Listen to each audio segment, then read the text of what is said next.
கண்ணியத்துக்குரிய அல்லாஹ்வின் அடியார்களே, அல்லாஹ் ரப்புல் ஆலமீன் எப்படி அவனுடைய அருளால் அவனுடைய நாட்டத்தால் அல்லாஹ் இந்த இடத்திலே மீண்டும் ஒரு முறை என்னையும் உங்களையும் ஒன்று சேர்த்தானோ, அதுபோன்று அல்லாஹ் ரப்புல் ஆலமீன் எம்மை ஜன்னத்துல் ஃபிர்தௌஸில் ஒன்று சேர்ப்பானாக. அதிலும் குறிப்பாக அல்லாஹுடைய தூதர் முஹம்மது ரசூலுல்லாஹ் ஸல்லல்லாஹு அலைஹி வஸல்லம் அவர்களோடும் அவர்களுடைய தோழர்களோடும் அல்லாஹ் என்னையும் உங்களையும் உலக முஸ்லிம்களையும் ஒன்று சேர்ப்பானாக. ஏன் நாம் மறந்தோம்? கண்ணியத்துக்குரியவர்களே, இது என்னை பொறுத்தவரை, இந்த சமூகத்துடைய அழைப்பாளர்களை பொறுத்தவரை, அறிஞர்களை பொறுத்தவரை, இந்த சமூக மக்கள் இந்த தலைப்பை விட்டு தூரமாகி வாழ்கிறார்கள், அல்லது பலருக்கு இந்த தலைப்புடைய கல்வி முழுமையாக சென்றடையவில்லை என்றுதான் கருதுகிறோம். இது மிக முக்கியமாக இந்த சமூகத்திலே வாழக்கூடிய இந்த தலைமுறையும் இந்த சமூகத்திற்கு அடுத்து வரக்கூடிய எதிர் தலைமுறையும் அறிந்து வைத்திருக்க வேண்டிய மார்க்க கல்வியில் மிக முக்கியமான ஒரு கல்வி. இன்றைய காலகட்டத்திலே நடந்து கொண்டிருக்கக்கூடிய முஸ்லிம்களுக்கு இடையே இருக்கக்கூடிய எல்லா பிரச்சனைகளுக்கும் தீர்வு இன்ஷா அல்லாஹ் இந்த கல்வியின் மூலமாக அமையலாம். அல்லாஹ் ரப்புல் ஆலமீன் எமக்கு புரிதலையும் அந்த புரிதலின்படி எம்முடைய வாழ்வை அமைத்துக் கொள்ளக்கூடிய வாய்ப்பையும் அல்லாஹ் எமக்கு தருவானாக. இந்த தலைப்பை பொறுத்தவரை ஒரு கூர்மையான கத்தியின் மீது நடப்பதை போன்றுதான். எம்முடைய புரிதலில் கொஞ்சம் மாற்றம் ஏற்பட்டாலும் சரி, அது எம்மை தவறான வழிக்கோ அல்லது தவறான புரிதலுக்கோ கொண்டு சேர்த்துவிடும். அதனால் அல்லாஹ் ரப்புல் ஆலமீன் பேசக்கூடிய எனக்கும் இதை கேட்கக்கூடிய உங்களுக்கும் அல்லாஹ் இதில் எமக்கு தெளிவை தரட்டும். இந்த மார்க்கத்திலே நாம் மறந்த மிக முக்கியமான ஒரு அம்சம், அல்லாஹ் எமக்கு தடை செய்த அம்சங்களில் அது மிக முக்கியமானது, நமக்குள் நாம் பிரிந்திருப்பது. இந்த மார்க்கத்துடைய அடிப்படையே எல்லோரும் ஒன்று சேர்ந்து வாழ்வதுதான். இந்த மார்க்கத்துடைய அடிப்படையே எல்லா மக்களும் ஒன்று சேர்ந்து வாழ்வதுதான். பிரிவை அல்லாஹ் குர்ஆனில் எங்கும் அனுமதிக்கவில்லை. எதிர் பிரிந்தாலும் சரி, அல்லாஹும் அல்லாஹுடைய தூதரும் இந்த தீனில் எந்த ஒரு பிரிவையும் இந்த முஸ்லிம் சமூகம் ஈடுபடுவதில் ஏற்றுக்கொள்வதை அல்லாஹுடைய தூதர் ஸல்லல்லாஹு அலைஹி வஸல்லம் அவர்களும் அல்லாஹும் குர்ஆனிலும் ஹதீஸிலும் அனுமதிக்கவில்லை. இப்படி அனுமதிக்காத ஒரு விஷயத்தை இந்த முஸ்லிம் சமூகம் முழுவதும் இன்று சுமந்து கொண்டிருக்கிறது. அல்லாஹ் ரப்புல் ஆலமீன் அவனுடைய புத்தகம் அல் குர்ஆனிலே இந்த மார்க்கத்தின் அடிப்படை எமக்கு நினைவுபடுத்துகிறான். வஅதஸிமு பிஹப்லில்லாஹி ஜமீஅன் வலா தஃபர்ரகு. குர்ஆனுடைய வசனம் பேசுகிறது, நீங்கள் எல்லோரும் அல்லாஹ்வின் கயிற்றை உறுதியாக பற்றி பிடித்துக் கொள்ளுங்கள். வஅதஸிமு, அதில் நீங்கள் ஒன்றிணைந்து கொள்ளுங்கள், அதில் நீங்கள் ஒன்று சேருங்கள். வலா தஃபர்ரகு, அல்லாஹ்வுடைய கயிற்றில் நீங்கள் பிரிந்து விடாதீர்கள். பிஹப்லில்லாஹ், அல்லாஹ்வுடைய கயிறு என்றால் என்ன? இப்னு அப்பாஸ் ரலியல்லாஹு அன்ஹுமா அவர்கள் விளக்கம் சொன்னார்கள், ஐ தமஸ்ஸகு பிதீனில்லாஹ், அல்லாஹ்வுடைய தீன் அனைத்திலும் நீங்கள் ஒன்று சேர்ந்து பற்றி பிடியுங்கள். இமாம் இப்னு மஸ்ஊத் ரலியல்லாஹு அன்ஹு அவர்கள் சொன்னார்கள், பிஹப்லில்லாஹ் என்றால் ஜமாஅ, நீங்கள் எல்லோரும் ஒன்று சேர்ந்து வாழுங்கள், அதில் நீங்கள் பிரிந்து விடாதீர்கள் என்று அல்லாஹ் சொல்கிறான். இமாம் முஜாஹித் ரஹிமஹுல்லாஹ் தஃப்சீர் கலையுடைய ஆசிரியர்களில் மிக மூத்தவர், அவர்கள் சொன்னார்கள், பிஹப்லில்லாஹ் என்றால் ஐ பில் குர்ஆன், குர்ஆனை கொண்டு நீங்கள் ஒன்று சேருங்கள், அதில் நீங்கள் பிரிந்து விடாதீர்கள் என்று. கால முகாத்தில், மிகப்பெரிய அறிஞர்களில் ஒருவர், ஐ பி அம்ரில்லாஹி வ தாஅத்தி, அல்லாஹ்வுடைய ஏவுதலிலும் அல்லாஹ்வுடைய கட்டளைகளிலும் நீங்கள் பிரிந்து விடாதீர்கள், அதில் ஒன்று சேருங்கள் என்று அல்லாஹ் ரப்புல் ஆலமீன் அவனுடைய புத்தகம் அல் குர்ஆனிலே கூறுகிறான். இந்த நான்கு கருத்தும் எதை சொல்கிறது? இந்த நான்கு அறிஞர்களுடைய கருத்தும் எதை சொல்கிறது? அல்லாஹ்வுடைய தீனில், அல்லாஹ் ரப்புல் ஆலமீன் கொடுத்த குர்ஆனில், அல்லாஹுடைய தூதர் அதற்கு விரிவுரையாக கூறிய ஹதீஸில் நீங்கள் எல்லோரும் ஒன்று சேர்ந்திருங்கள், அதில் நீங்கள் பிரிந்து விடாதீர்கள். வத்குரு நிஅமத்தல்லாஹி அலைக்கும், உங்களுக்கு அல்லாஹ் செய்த ஒரு பெரிய அருளை நினைத்து பாருங்கள். வத்குரு நிஅமத்தல்லாஹி அலைக்கும் இஸ் குன்தும் அஅதாஅன், நீங்கள் எதிரிகளாக வாழ்ந்தீர்கள். ஃபஅல்லஃப பைன குலூபிக்கும், அல்லாஹ் உங்களுடைய உள்ளங்களை ஒன்றிணைத்தான். எதை கொண்டு அல்லாஹ் ஒன்றிணைத்தான்? பெயர்களை கொண்டல்ல. எதை கொண்டு ஒன்றிணைத்தான்? குர்ஆன் சுன்னா என்ற வழிகாட்டலில் அல்லாஹ் ஒன்றிணைத்தான். ஃபஅல்லஃப பைன குலூபிக்கும், உங்களுடைய பெயர்களை அல்லாஹ் ஒன்றிணைக்கவில்லை, உங்களுடைய நிறங்களை அல்லாஹ் ஒன்றிணைக்கவில்லை, உங்களுடைய ஊர்களை, உங்கள் ஊர்களுடைய பகுதிகளை அல்லாஹ் ஒன்றிணைக்கவில்லை. அல்லாஹ் ஒன்றிணைத்தது, அல்லாஹ் இந்த சமூகத்திடமிருந்து எதிர்பார்ப்பதும் அதுதான், உள்ளங்களை அல்லாஹ் ஒன்றிணைத்தான். ஃபஅல்லஃப பைன குலூபிக்கும் ஃபஅஸ்பஹ்தும் பினிஅமதிஹி இஹ்வானா.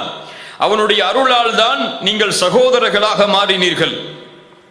அல்லாஹ் ரப்புல் ஆலமீன் மேலும் சொல்கிறான், வகுன்தும் அலா ஷஃபா ஹுஃப்ரத்தின் மினன் நார். இந்த நீங்கள் பிரிவு என்ற காரணத்தால் நரகத்துடைய விளிம்பில் நீங்கள் இருந்தீர்கள். ஃபஅன்கதகும் மின்ஹா. அல்லாஹ் அதிலிருந்து உங்களை பாதுகாத்தான். கதாலிக யுபய்யினுல்லாஹு லக்கும் ஆயாத்திஹி லஅல்லக்கும் தஹ்ததூன். நீங்கள் நேர்வழி பெற வேண்டும் என்பதற்காக அல்லாஹ் இந்த வசனங்களை உங்களுக்கு விளக்கிச் சொல்கிறான். அல்லாஹ் ரப்புல் ஆலமீன் மேலும் குர்ஆனிலே கூறுகிறான், வலா தகூனு கல்லதீன தஃபர்ரகு வக்தலஃபு மின் பஅதி மா ஜாஅத்துஹுமுல் பையினாத். தெளிவான ஆதாரங்கள் வந்ததற்கு பிறகும் தங்களுக்குள் பிரிவுகளையும் பிளவுகளையும் ஏற்படுத்தி அந்த மக்களோடு நபியே நீங்கள் ஆகிவிடாதீர்கள். அவர்கள் நாளை மறுமையில் மகத்தான வேதனைக்குரியவர்கள். அல்லாஹ் ரப்புல் ஆலமீன் மேலும் சொல்கிறான், இவர்கள் தெளிவான இல்மு கிடைத்ததற்கு பிறகும் தங்களிடையே கருத்து வேறுபாடு பட்டு பிரிந்திருக்கிறார்கள் என்றால் பகியம் பைனகும், அவர்களுக்குள் இருக்கும் பொறாமையின் காரணமாகத்தான், அவர்களுக்குள் இருக்கும் நான் அல்லது நீ என்ற ஒரு பகைமையின் காரணமாகத்தான் தங்களுக்குள் அவர்கள் பிரிந்திருக்கிறார்கள். இப்படிப்பட்ட பல எச்சரிக்கைகளை இந்த சமூகம் செவியேற்றாலும், இந்த வசனங்கள் எல்லோராலும் சொல்லப்பட்டாலும் நமக்குள் பிளவுகளையும் பிரிவுகளையும் தான் பெரும்பான்மையாக நாம் பார்க்கிறோம். இங்கே நான் குறிப்பிடுவதெல்லாம் பெயர்கள் அடிப்படையில் இந்த சமூகம் பணி செய்வதே அல்ல. ஒருவர் ஒரு பெயரில் ஒரு ஜமாஅத்தில் பணி செய்கிறார், இன்னொருவர் இன்னொரு பெயரில் ஒரு ஜமாஅத்தில் பணி செய்கிறார். இந்த பெயரை குர்ஆன் சுன்னா ஒருபோதும் கண்டிக்கவில்லை, இது பிளவும் அல்ல.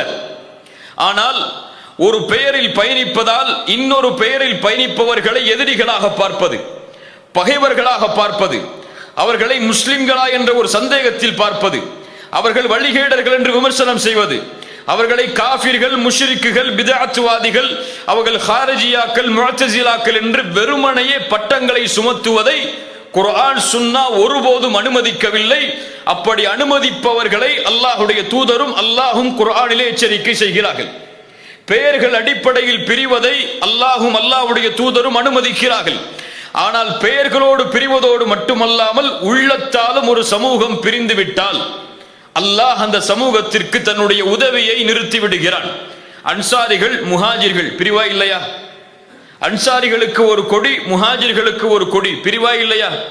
அன்சாரிகளில் அவுஸ் கோத்திரத்தார்களுக்கு ஒரு கொடி, ஹஸரஜ் கோத்திரத்தார்களுக்கு ஒரு கொடி, பிரிவா இல்லையா? இருவருவர்களுக்கும் வேறு வேறு தலைவர்கள், இருவருவர்களுக்கும் வேறு வேறு கனிமத்துடைய பங்களிப்புகள். இப்படி அல்லாஹ்வுடைய தூதர் இந்த பிரிவை அங்கீகரித்தாலும் இருவர்களுக்கும் இடையில் மனதளவில் ஒரு பிரிவு வரும் பொழுது அல்லாஹ்வுடைய தூதர் சொன்னார்கள், இப்படி நீங்கள் அழைக்காதீர்கள், இது ஐயாமுல் ஜாஹிலியாவுடைய வார்த்தை, இதை விட்டு விடுங்கள் என்று. ரசூலுல்லாஹி ஸல்லல்லாஹு அலைஹி வஸல்லம் அவர்களுடைய காலம் தொட்டு இன்று வரை சமூகத்துடைய பிளவுகளும் பிரிவுகளும் நாளுக்கு நாள் அதிகரித்துக் கொண்டே வருகிறது. இதில் எந்த பிளவு சரி, எந்த பிளவு தவறு என்பதுதான் இன்றைய முழு கல்வியும் நமக்கு. இன்ஷா அல்லாஹ் அல்லாஹ் அதில் நமக்கு பலனை தரட்டும். அல் ஹிலாஃப் நவ்ஆன், இஹ்திலாஃப் கருத்து வேறுபாடுகள், பிரிவுகள் என்பது இந்த தீனில் இரண்டு பிரிவில் ஏற்பட்டிருக்கிறது. மார்க் அடிப்படையில் இந்த இரண்டு பிரிவுகளில் தான் கருத்து வேற்றுமைகள் ஏற்பட்டிருக்கிறது, மூன்றாவது கிடையாது. முதலாவது பிரிவு ஹிலாஃபுன் ஃபி அஸ்லில் மில்லா, மார்க்கத்தின் கொள்கையில் ஏற்பட்ட பிரிவுகள், மார்க்கத்தின் அடிப்படை கொள்கையில் ஏற்பட்ட பிளவுகள். அல்லாஹ் ரப்புல் ஆலமீன் குர்ஆனிலே சொல்கிறான், சூரா ஹூதுடைய 118வது வசனம், வலா யஸாலூன முக்தலிஃபீன் இல்லா மன் ரஹிம ரப்புக். இவர்கள் கருத்து வேறுபாட்டிலேயே நிலைத்திருக்கிறார்கள், அல்லாஹ் யாருக்கு அருள் செய்தானோ அவர்களை தவிர. அல்லாஹ் அந்த கூட்டத்தில் எம்மையாக்கட்டும். அல்லாஹ் அருள் செய்த மக்களை தவிர மற்ற எல்லோரும் கருத்து வேற்றுமையில் தான் திளைத்துக் கொண்டிருக்கிறார்கள். அறிஞர்கள், பெரும்பான்மையான அறிஞர்கள், இப்னு தைமியா ரஹிமஹுல்லா, இமாம் ஷாத்திபி, இமாம் ஹாஃபித் இப்னு ஹஜர் ரஹிமஹுல்லா, இமாம் இப்னு ஹஸம் போன்ற பெரும் அறிஞர்கள் இந்த வசனத்திற்கு விளக்கம் சொல்லும் பொழுது சொல்கிறார்கள், அல்லாஹ் கருத்து வேற்றுமைகளில் அவர்கள் நிலைத்திருக்கிறார்கள் என்று சொல்லுவது எதை? மார்க்கத்தின் அடிப்படையில் எழக்கூடிய கருத்து வேற்றுமையில், கொள்கையில் ஏற்படக்கூடிய கருத்து வேற்றுமையில். இதைத்தான் அல்லாஹ் இந்த குர்ஆனுடைய வசனத்திலே சொல்லுகிறார். இது முதல் வகையான மார்க்கத்திலே பிரிந்த கருத்து வேற்றுமை. இரண்டாவது கருத்து வேற்றுமை மார்க்கத்துடைய சட்டங்களில், மார்க்கத்துடைய சட்டங்களை புரிவதில் ஏற்பட்ட கருத்து வேற்றுமை. முதலாவது கொள்கையில் ஏற்பட்ட கருத்து வேற்றுமை. இது ஒரு பயான் அல்ல, அதாவது புரிஞ்சுக்கணும் எல்லாரும், இது ஒரு பயான் நிகழ்ச்சி அல்ல. ஆக்ரோஷமா பேசுறதுக்கு அல்லது சில முக்கியமான கதைகளை பேசி உங்களை மகிழ்ச்சிப்படுத்துறதுக்கெல்லாம். இது ஒரு கல்வி சபை. கல்வி சபையில் ஒவ்வொரு விஷயமும் கல்வியாக எடுத்து வைக்கப்படும். மனோ இச்சையின்படியோ வார்த்தை நடையோ அங்கு இருக்காது. அது ஒரு கல்வி. அல்லாஹ் ரப்புல் ஆலமீன் அதை புரிந்து கொள்வதற்கு எமக்கு அருள் செய்தால் மறுமை வரை எம்முடைய உள்ளத்தில் நிலையாக இருக்கும். எம்முடைய சந்ததிகளுக்கும் அந்த இல்மை கொண்டு வழிநடத்துவதற்கு எமக்கு உதவியாக அமையும். அதனால் மனம் துறந்து திறந்த மனதோடு குறுகிய மனப்பான்மை இல்லாமல் இது இல்ம் என்ற ஒரு பார்வையில், மலக்குகள் சூழ்ந்திருக்கக்கூடிய சபை என்ற ஒரு பார்வையில், கண்ணியத்தில் நாம் இந்த இடத்திலே அமர்ந்தால் அல்லாஹ் எமக்கு பலனை தருவான். முதலாவது பிரிவு அக்கீதாவில். அக்கீதா என்றால் என்ன? விரிவாக பேசப்பட வேண்டிய ஒரு விஷயம். அக்கீதா என்றால் சுருக்கமாக அல்லாஹ்வுடைய தூதர் முஹம்மது ரசூலுல்லாஹ் ஸல்லல்லாஹு அலைஹி வஸல்லம் ஈமான் கொள்ளுமாறு கூறிய 6 நம்பிக்கைகளையும் அது சார்ந்து அமைந்திருக்கக்கூடிய எல்லா விவரங்களையும் முழுமையாக நம்பிக்கை கொள்வதுதான் அக்கீதா. அக்கீதா ஈமானுடைய 6 அம்சங்களையும் அது சார்ந்த அம்சங்கள் அனைத்தையும் உறுதியாக நிலையாக உள்ளத்திலே நம்பிக்கை கொள்வதுதான் ஈமான், அக்கீதா. அல்லாஹ்வை நம்பிக்கை கொள்ளுதல், அது சார்ந்த அம்சங்கள். மலக்குகளை நம்பிக்கை கொள்ளுதல், அது சார்ந்த அம்சங்கள். வேதங்களை நம்பிக்கை கொள்ளுதல், நபிமார்களை நம்பிக்கை கொள்ளுதல், மறுமையை நம்பிக்கை கொள்ளுதல், நன்மை தீமை அனைத்தும் அல்லாஹ்வின் தரப்பிலிருந்து தான் வருகிறது என்ற விதியை நம்பிக்கை கொள்ளுதல். இந்த 6 அம்சம் சார்ந்த அனைத்தையும் ஈமான் கொள்ளுதல் தான் அக்கீதா. இந்த அக்கீதா எந்த ஆலிமின் கருத்தில் வருவது? எந்த ஆலிமின் கருத்தில் வருவது? இந்த ஆலிமுடைய அக்கீதா இது, இந்த ஆலிமுடைய புரிதலில் இது ஒரு அக்கீதா, இது கொள்கை இது என்று பிரிக்க முடியுமா இந்த தீனில்? இந்த அக்கீதாவை பொறுத்தவரை இது குர்ஆன் சுன்னாவிலிருந்து நேரடியாக வருவது. இதில் கருத்து வேற்றுமைக்கோ பிரிவுக்கோ ஆய்வுக்கோ வேலையே கிடையாது. இந்த வசனத்தை எப்படி புரிவது? இந்த ஆலிம் என்ன சொல்றாரு, அந்த ஆலிம் என்ன சொல்றாரு, இந்த அக்கீதாவில் அந்த ஆலிம் எப்படி புரிஞ்சிருக்காரு, அந்த ஆலிம் எப்படி இந்த அக்கீதாவுக்கு ஃபத்வா கொடுக்கிறார் என்றெல்லாம் முரண்படுவதற்கு வேலையே கிடையாது. அக்கீதா ஒரே ஒரு கருத்து தான். அக்கீதாவில் கருத்து வேற்றுமை தோன்றாது, தோன்றினால் அதற்கு காரணங்கள் உண்டு, அது பின்னால் பார்ப்போம். அக்கீதாவில் கொள்கையில் கருத்து வேற்றுமை தோன்றவே தோன்றாது. ஏன்? அது ஆய்வுக்கு உட்படுத்தப்பட வேண்டிய விஷயமே கிடையாது. அது நேரடியாக குர்ஆன் சுன்னாவுடைய நஸ், நேரடியாக குர்ஆன் சுன்னாவுடைய ஆதாரம். அதை ஒருவர் அப்படியே எடுத்து சொல்ல வேண்டுமே தவிர புரிதலை அங்கே கொண்டு வரக்கூடாது. அதனால் தான் ரசூலுல்லாஹி ஸல்லல்லாஹு அலைஹி வஸல்லம் இந்த சமூகம் தனக்குள் பிரியும் என்று சொல்லும் பொழுது ஒரே கூட்டம் தான் சொர்க்கம் செல்லும் என்று சொன்னார்கள். சொன்னார்களா இல்லையா? யூதர்கள் 71 கூட்டமாக பிரிந்தார்கள். நஸ்ரானிகள் 72 கூட்டமாக பிரிந்தார்கள். என்னுடைய சமூகம் 73 கூட்டமாக பிரியும். அதில் 72 கூட்டமும் நரகம் செல்லும், ஒரு கூட்டத்தை தவிர. ஏன் அந்த ஒரு கூட்டம் சொன்னாங்க? அந்த ஒரு கூட்டம் ஒரு கொள்கையில் தான் இருக்க முடியும், 2 கொள்கையில் இருக்க முடியாது. அந்த ஒரு கூட்டம் ஒரு கருத்தில் தான் இருக்க முடியும், 2 கருத்தில் பிரிஞ்சு போக முடியாது. அக்கீதா முஸ்லிம் சமூகத்திற்கு ஒன்றுதான், 2ஆக இருக்க முடியாது. ரசூலுல்லாஹி ஸல்லல்லாஹு அலைஹி வஸல்லம் இடத்திலே நபித்தோழர்கள் கேட்டார்கள், அல்லாஹ்வுடைய தூதரே அந்த ஒரு கூட்டம் யார்? ரசூலுல்லாஹ் சொன்னார்கள், அல் ஜமாஅ, ஜமாஅத்தோடு வசிக்கக்கூடியவர்கள். ரசூலுல்லாஹ் இடத்திலே மேலும் கேட்டார்கள், அந்த ஜமாஅத் யார்? மா அன அலைஹி வ அஸ்ஹாபி, நானும் என் நபித்தோழர்களும் எந்த கொள்கையில் இருக்கிறோமோ அந்த கொள்கையில் இருக்கக்கூடிய கூட்டம். தெளிவா? ரசூலுல்லாஹ் என்ன சொல்லல?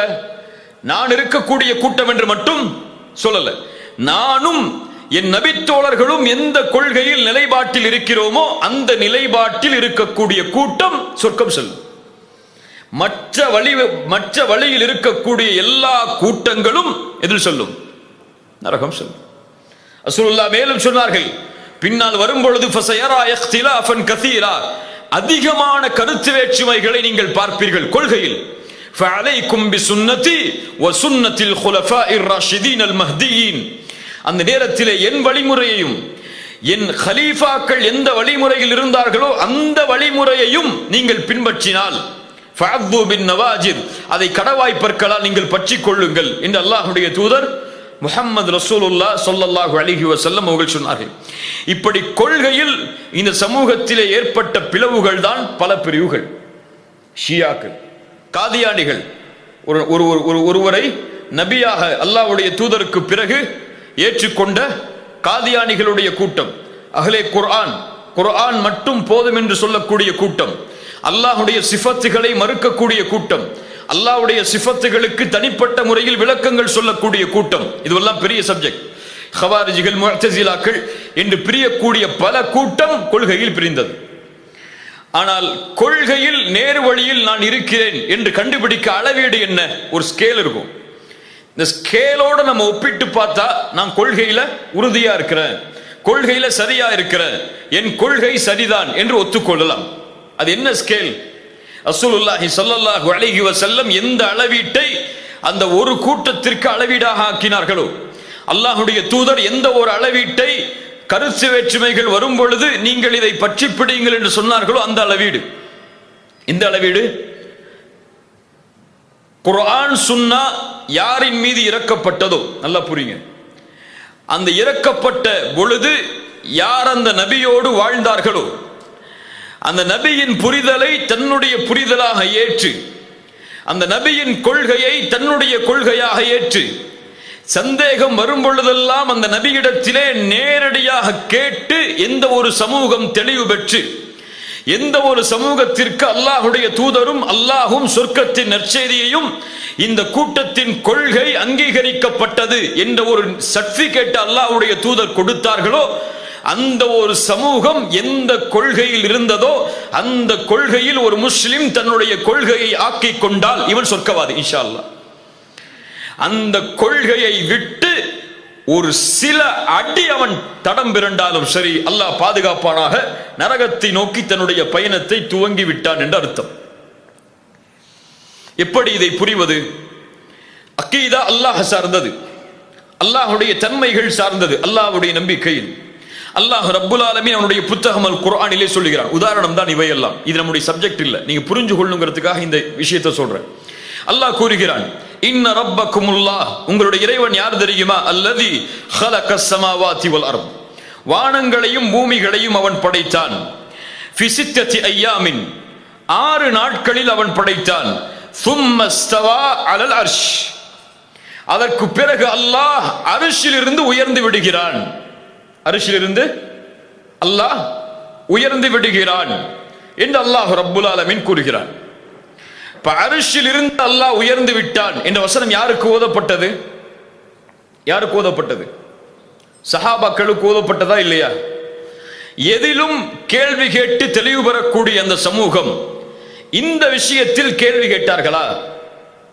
ரசூலுல்லாஹ்ட்ட யா ரசூலல்லாஹ், அல்லாஹ் உயர்வான அரிசில் இருந்து எப்படி யா ரசூலுல்லாஹ்னு கேட்டாங்களா? அப்படி அரிசி மேல அல்லாஹ் உயர்த்திருந்தனால அவனுக்கு ஒரு வடிவம், ஒரு உருவத்தை கொடுத்த மாதிரி 1000 ரசூலுல்லாஹ்னு சொன்னாங்களா?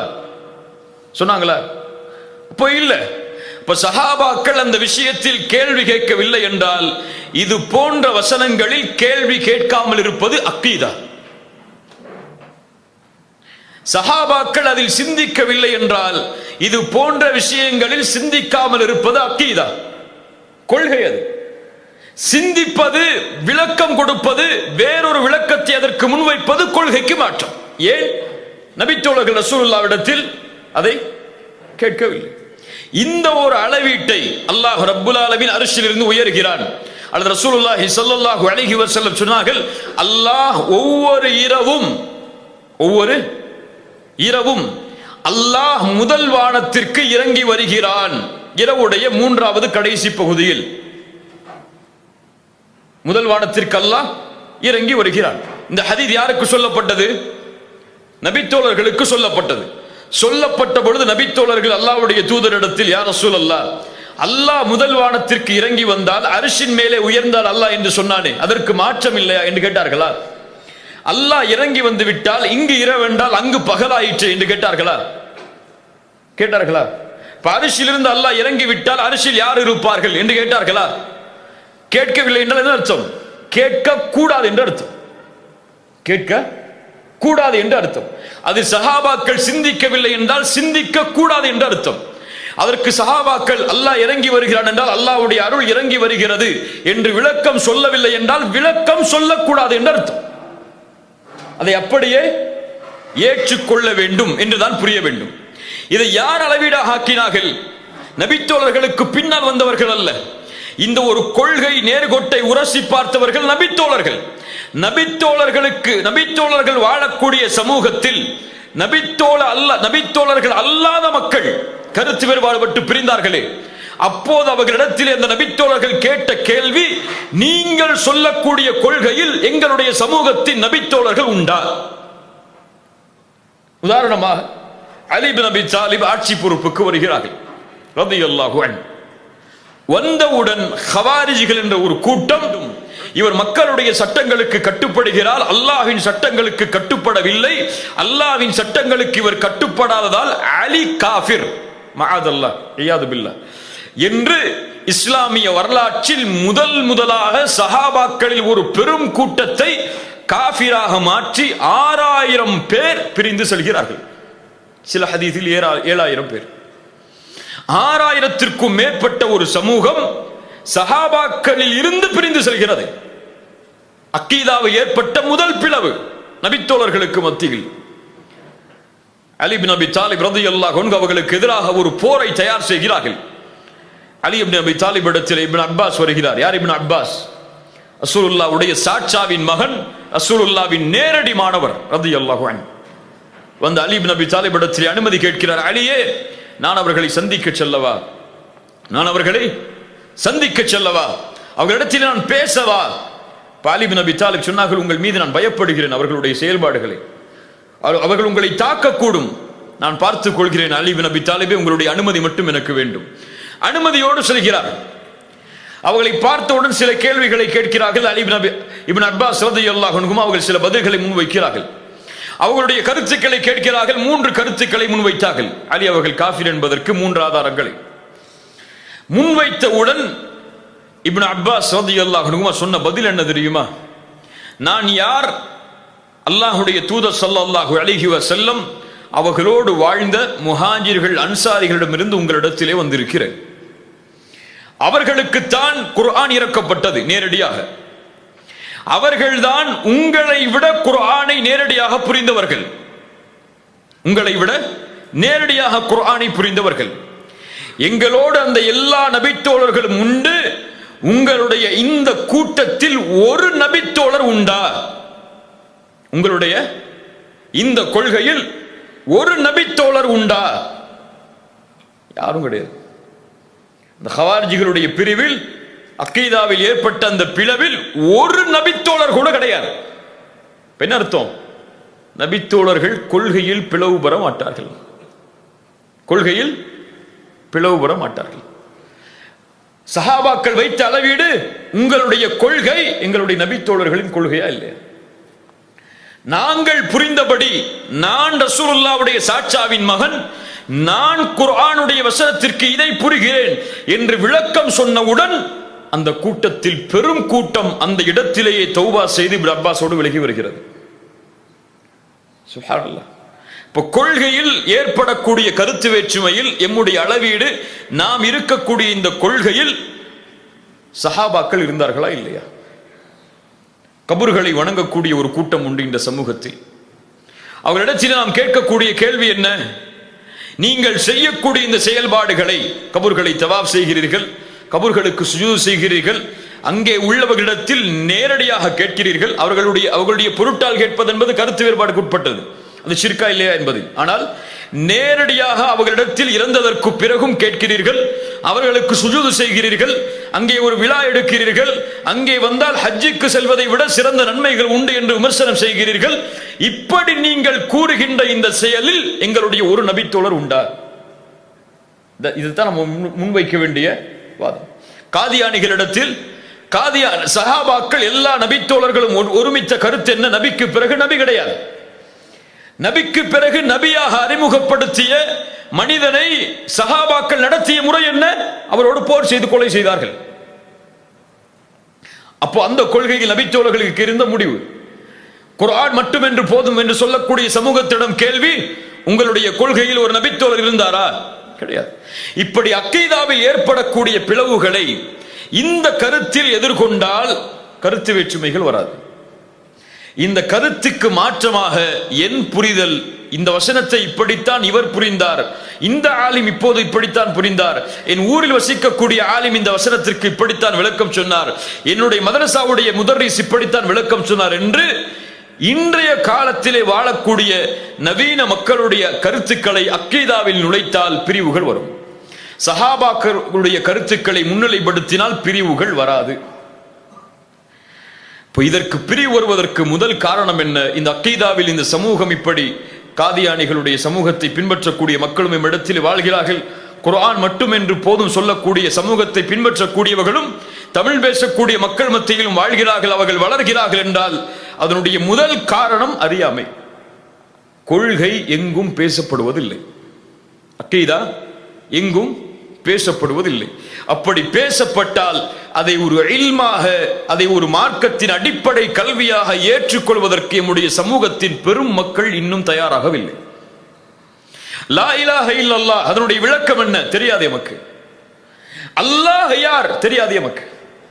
யாருக்கு சுப்ஹான ரப்பியல் அலா என்று சுஜூத் செய்கிறோம், அந்த அல்லாஹ் எங்கே இருக்கிறான்? பலரிடத்தில் கேட்டால் சொல்லுவார்கள், அல்லாஹ் தூணிலும் இருக்கிறான், துரும்பிலும் இருக்கிறான். அல்லாஹ் பூமியிலும் இருக்கிறான், வானத்திலும் இருக்கிறான், காற்றிலும் இருக்கிறான், கடலிலும் இருக்கிறான். யாருடைய கொள்கை இது? யார் கற்றுக் கொடுத்த கொள்கை இது? அபூபக்கர் இந்த கொள்கையில் இருந்தாரா? உமர் இந்த கொள்கையில் இருந்தாரா? உஸ்மான் இந்த கொள்கையில் இருந்தாரா? இல்லை. மார்க்கத்தின் கொள்கையை இன்னும் சமூகம் அறிந்து கொள்ளவில்லை.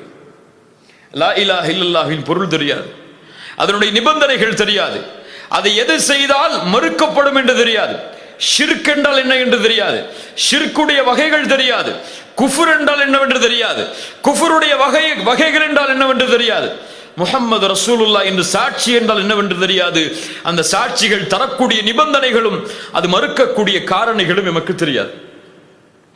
கொள்கை நமக்கு பிடிக்கலன்னா அதை கேட்கறதுக்கு இன்பம் இல்லை. இன்னும் இரண்டாவது, எம்முடைய எப்படி நடைமுறையில் வளர்ந்தோமோ அப்படியே வளர வேண்டும் என்று சமூகத்திலே பலர் நினைக்கிறார்கள். எங்க அப்பா அம்மா இப்படிதான் இருந்தாங்க, எங்க ஊரில் உள்ள அஜத் இப்படிதான் பயான் பண்றாரு, எங்க ஊரில் உள்ள இமாம் எங்களுக்கு இப்படிதான் காட்டி தந்தாரு, அதனால நாங்க இப்படித்தான் இந்த விஷயத்தில் இருப்போம் அப்படின்னு சொல்லி முன்னோர்களை காரணம் காட்டி மனோ இச்சையை முற்படுத்துகிறார்கள்.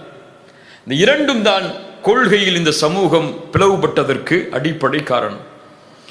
இப்படி வாழக்கூடிய சமூகத்தையும் அல்லாஹுடைய தூதர் அழைத்த முறைதான் இன்று நமக்கு தேவை. ஒரு கொள்கையில் முரண்படுகிறார் என்றால் அவரை காஃபிர் முஷ்ரிக்னு ஃபத்வா கொடுக்கிறது மட்டும் நம்முடைய கடமை இல்லை. அவர் கொள்கையில முரண்பட்டு போயிட்டாரு, அவர் ஒதுக்கிருங்க, அவர் ஊரை விட்டு ஒதுக்கிடுவோம், அவர் அடிச்சிருவோம் சொல்லி உணர்ச்சிகளை கொள்கையில் முரண்பட்டவர்களிடத்திலே வெளிப்படுத்துவது மட்டும் நம்முடைய கடமை அல்ல. அலி இப்னு அபி தாலிப் ரலியல்லாஹு அன்ஹு அவர்களை அல்லாஹ்வுடைய தூதர் ஸல்லல்லாஹு அலைஹி வஸல்லம் கைபருடைய யுத்தத்திற்கு அனுப்பும் பொழுது என்ன சொன்னார்கள்? அலியே, நீ எங்கே செல்கிறாய்? யுத்தத்திற்கு செல்கிறாய், எதிரிகளை சந்திக்க செல்கிறாய், நீ அவர்களை அல்லாஹ்வின் பக்கம் அழை. உன் மூலமாக ஒருவருக்கு அல்லாஹ் நேர்வழியை கொடுத்தால் சிகப்பு ஒட்டகைகள் உமக்கு கிடைப்பதை விடவும் அது மேலானது. நம்முடைய நோக்கம் என்ன? அப்போ கபர் வணங்கிகள் என்று விமர்சனம் செய்தது இல்லை. அவர்கள் முஷ்ரிக்குகள், அவர்கள் காஃபிர்கள், அவர்கள் இந்த செயலை செய்ததால் நரகவாதிகள் என்று ஃபத்வா கொடுக்கிறது இல்லை நம்முடைய நோக்கம். அவர்களுக்கு வழிகாட்டுவதுதான் நம்முடைய நோக்கம். இன்னைக்கு அதை மறந்து ஒதுக்கப்பட வேண்டும் என்று மக்களை ஒதுக்கி கொண்டிருக்கிறோம். ஃபத்வாக்களுக்காக மட்டும்தான் இந்த முஸ்லிம் சமூகம் அறிஞர்களை அணுகுகிறது. முஹம்மது கஸ்ஸாலி ரஹிமஹுல்லா என்ற ஒரு அறிஞர் இருந்தார். நாம் கஸ்ஸாலி அல்ல, பின்னால் காலத்திலே வந்த ஒரு அறிஞர். இவர் மிகப்பெரிய உலமாக்களுடைய மாணவர். அவரிடத்தில் ஒரு மனிதர் வந்து கேட்கிறார், என் சகோதரர் ஒருவர் தொழவில்லை, இவருக்கு ஃபத்வா என்ன எதிர்பார்க்கிறார்? இவர் அவருக்கு காஃபிர்னு ஃபத்வா கொடுக்கணும்னு எதிர்பார்க்கிறார். தொழுகாதவன் யார்? வேண்டுமென்றே தொழுகையை விடுபவன் காஃபிர். அசதியால் மறதியால் தொழுகையை விடுபவன் பாவி. அசதியால் அல்லது பொடுபோக்கால் தொழுகையை விடுபவன் பாவி. மறதியால் விட்டால் அவன் திருப்பி தொழுது கொள்ளலாம். ஆனால் வேண்டுமென்றே அசதியால் அல்லது வேண்டுமென்றே பொடுபோக்கால் தொழுகையை விட்டால் அவன் பாவி, அவன் காஃபிர் என்பதிலும் கருத்து வேற்றுமை உண்டு. இந்த ஃபத்வாவை எதிர்பார்க்கிறார். ஆனால் இமாம் கஸ்ஸாலி ரஹிமஹுல்லாஹ் அவர்கள் சொன்னார்கள், தொழுகையை விட்டவனுடைய ஃபத்வாவை பற்றி கேட்கிறாயா? உனக்கு நான் சொல்கிறேன் ஃபத்வா, அவனை நீ தொழுகைக்கு அழைத்து செல். ஃபத்வா என்ன? எதுக்கு ஃபத்வா என்ன? அவனை தொழுகைக்கு அழைத்து செல். ஒருவர் இப்படி கொள்கையில் முரண்பட்டு நிற்கிறார், அல்லாஹ்வுடைய சிஃபத்திற்கு ஒருவர் மாற்றமாக பேசுகிறார், அப்படி என்று வந்து கேட்டால் என்ன எதிர்பார்க்கிறார்? அவருக்கு ஒரு பட்டத்தை சுமத்தி ஒதுக்கி வச்சுன்னு எதிர்பார்க்கிறார். அவருக்கு என்ன ஃபத்வா? நீ அவரை அந்த கொள்கையில் சரியான புரிதலை நோக்கி வழிகாட்டு. அதான் ஃபத்வா.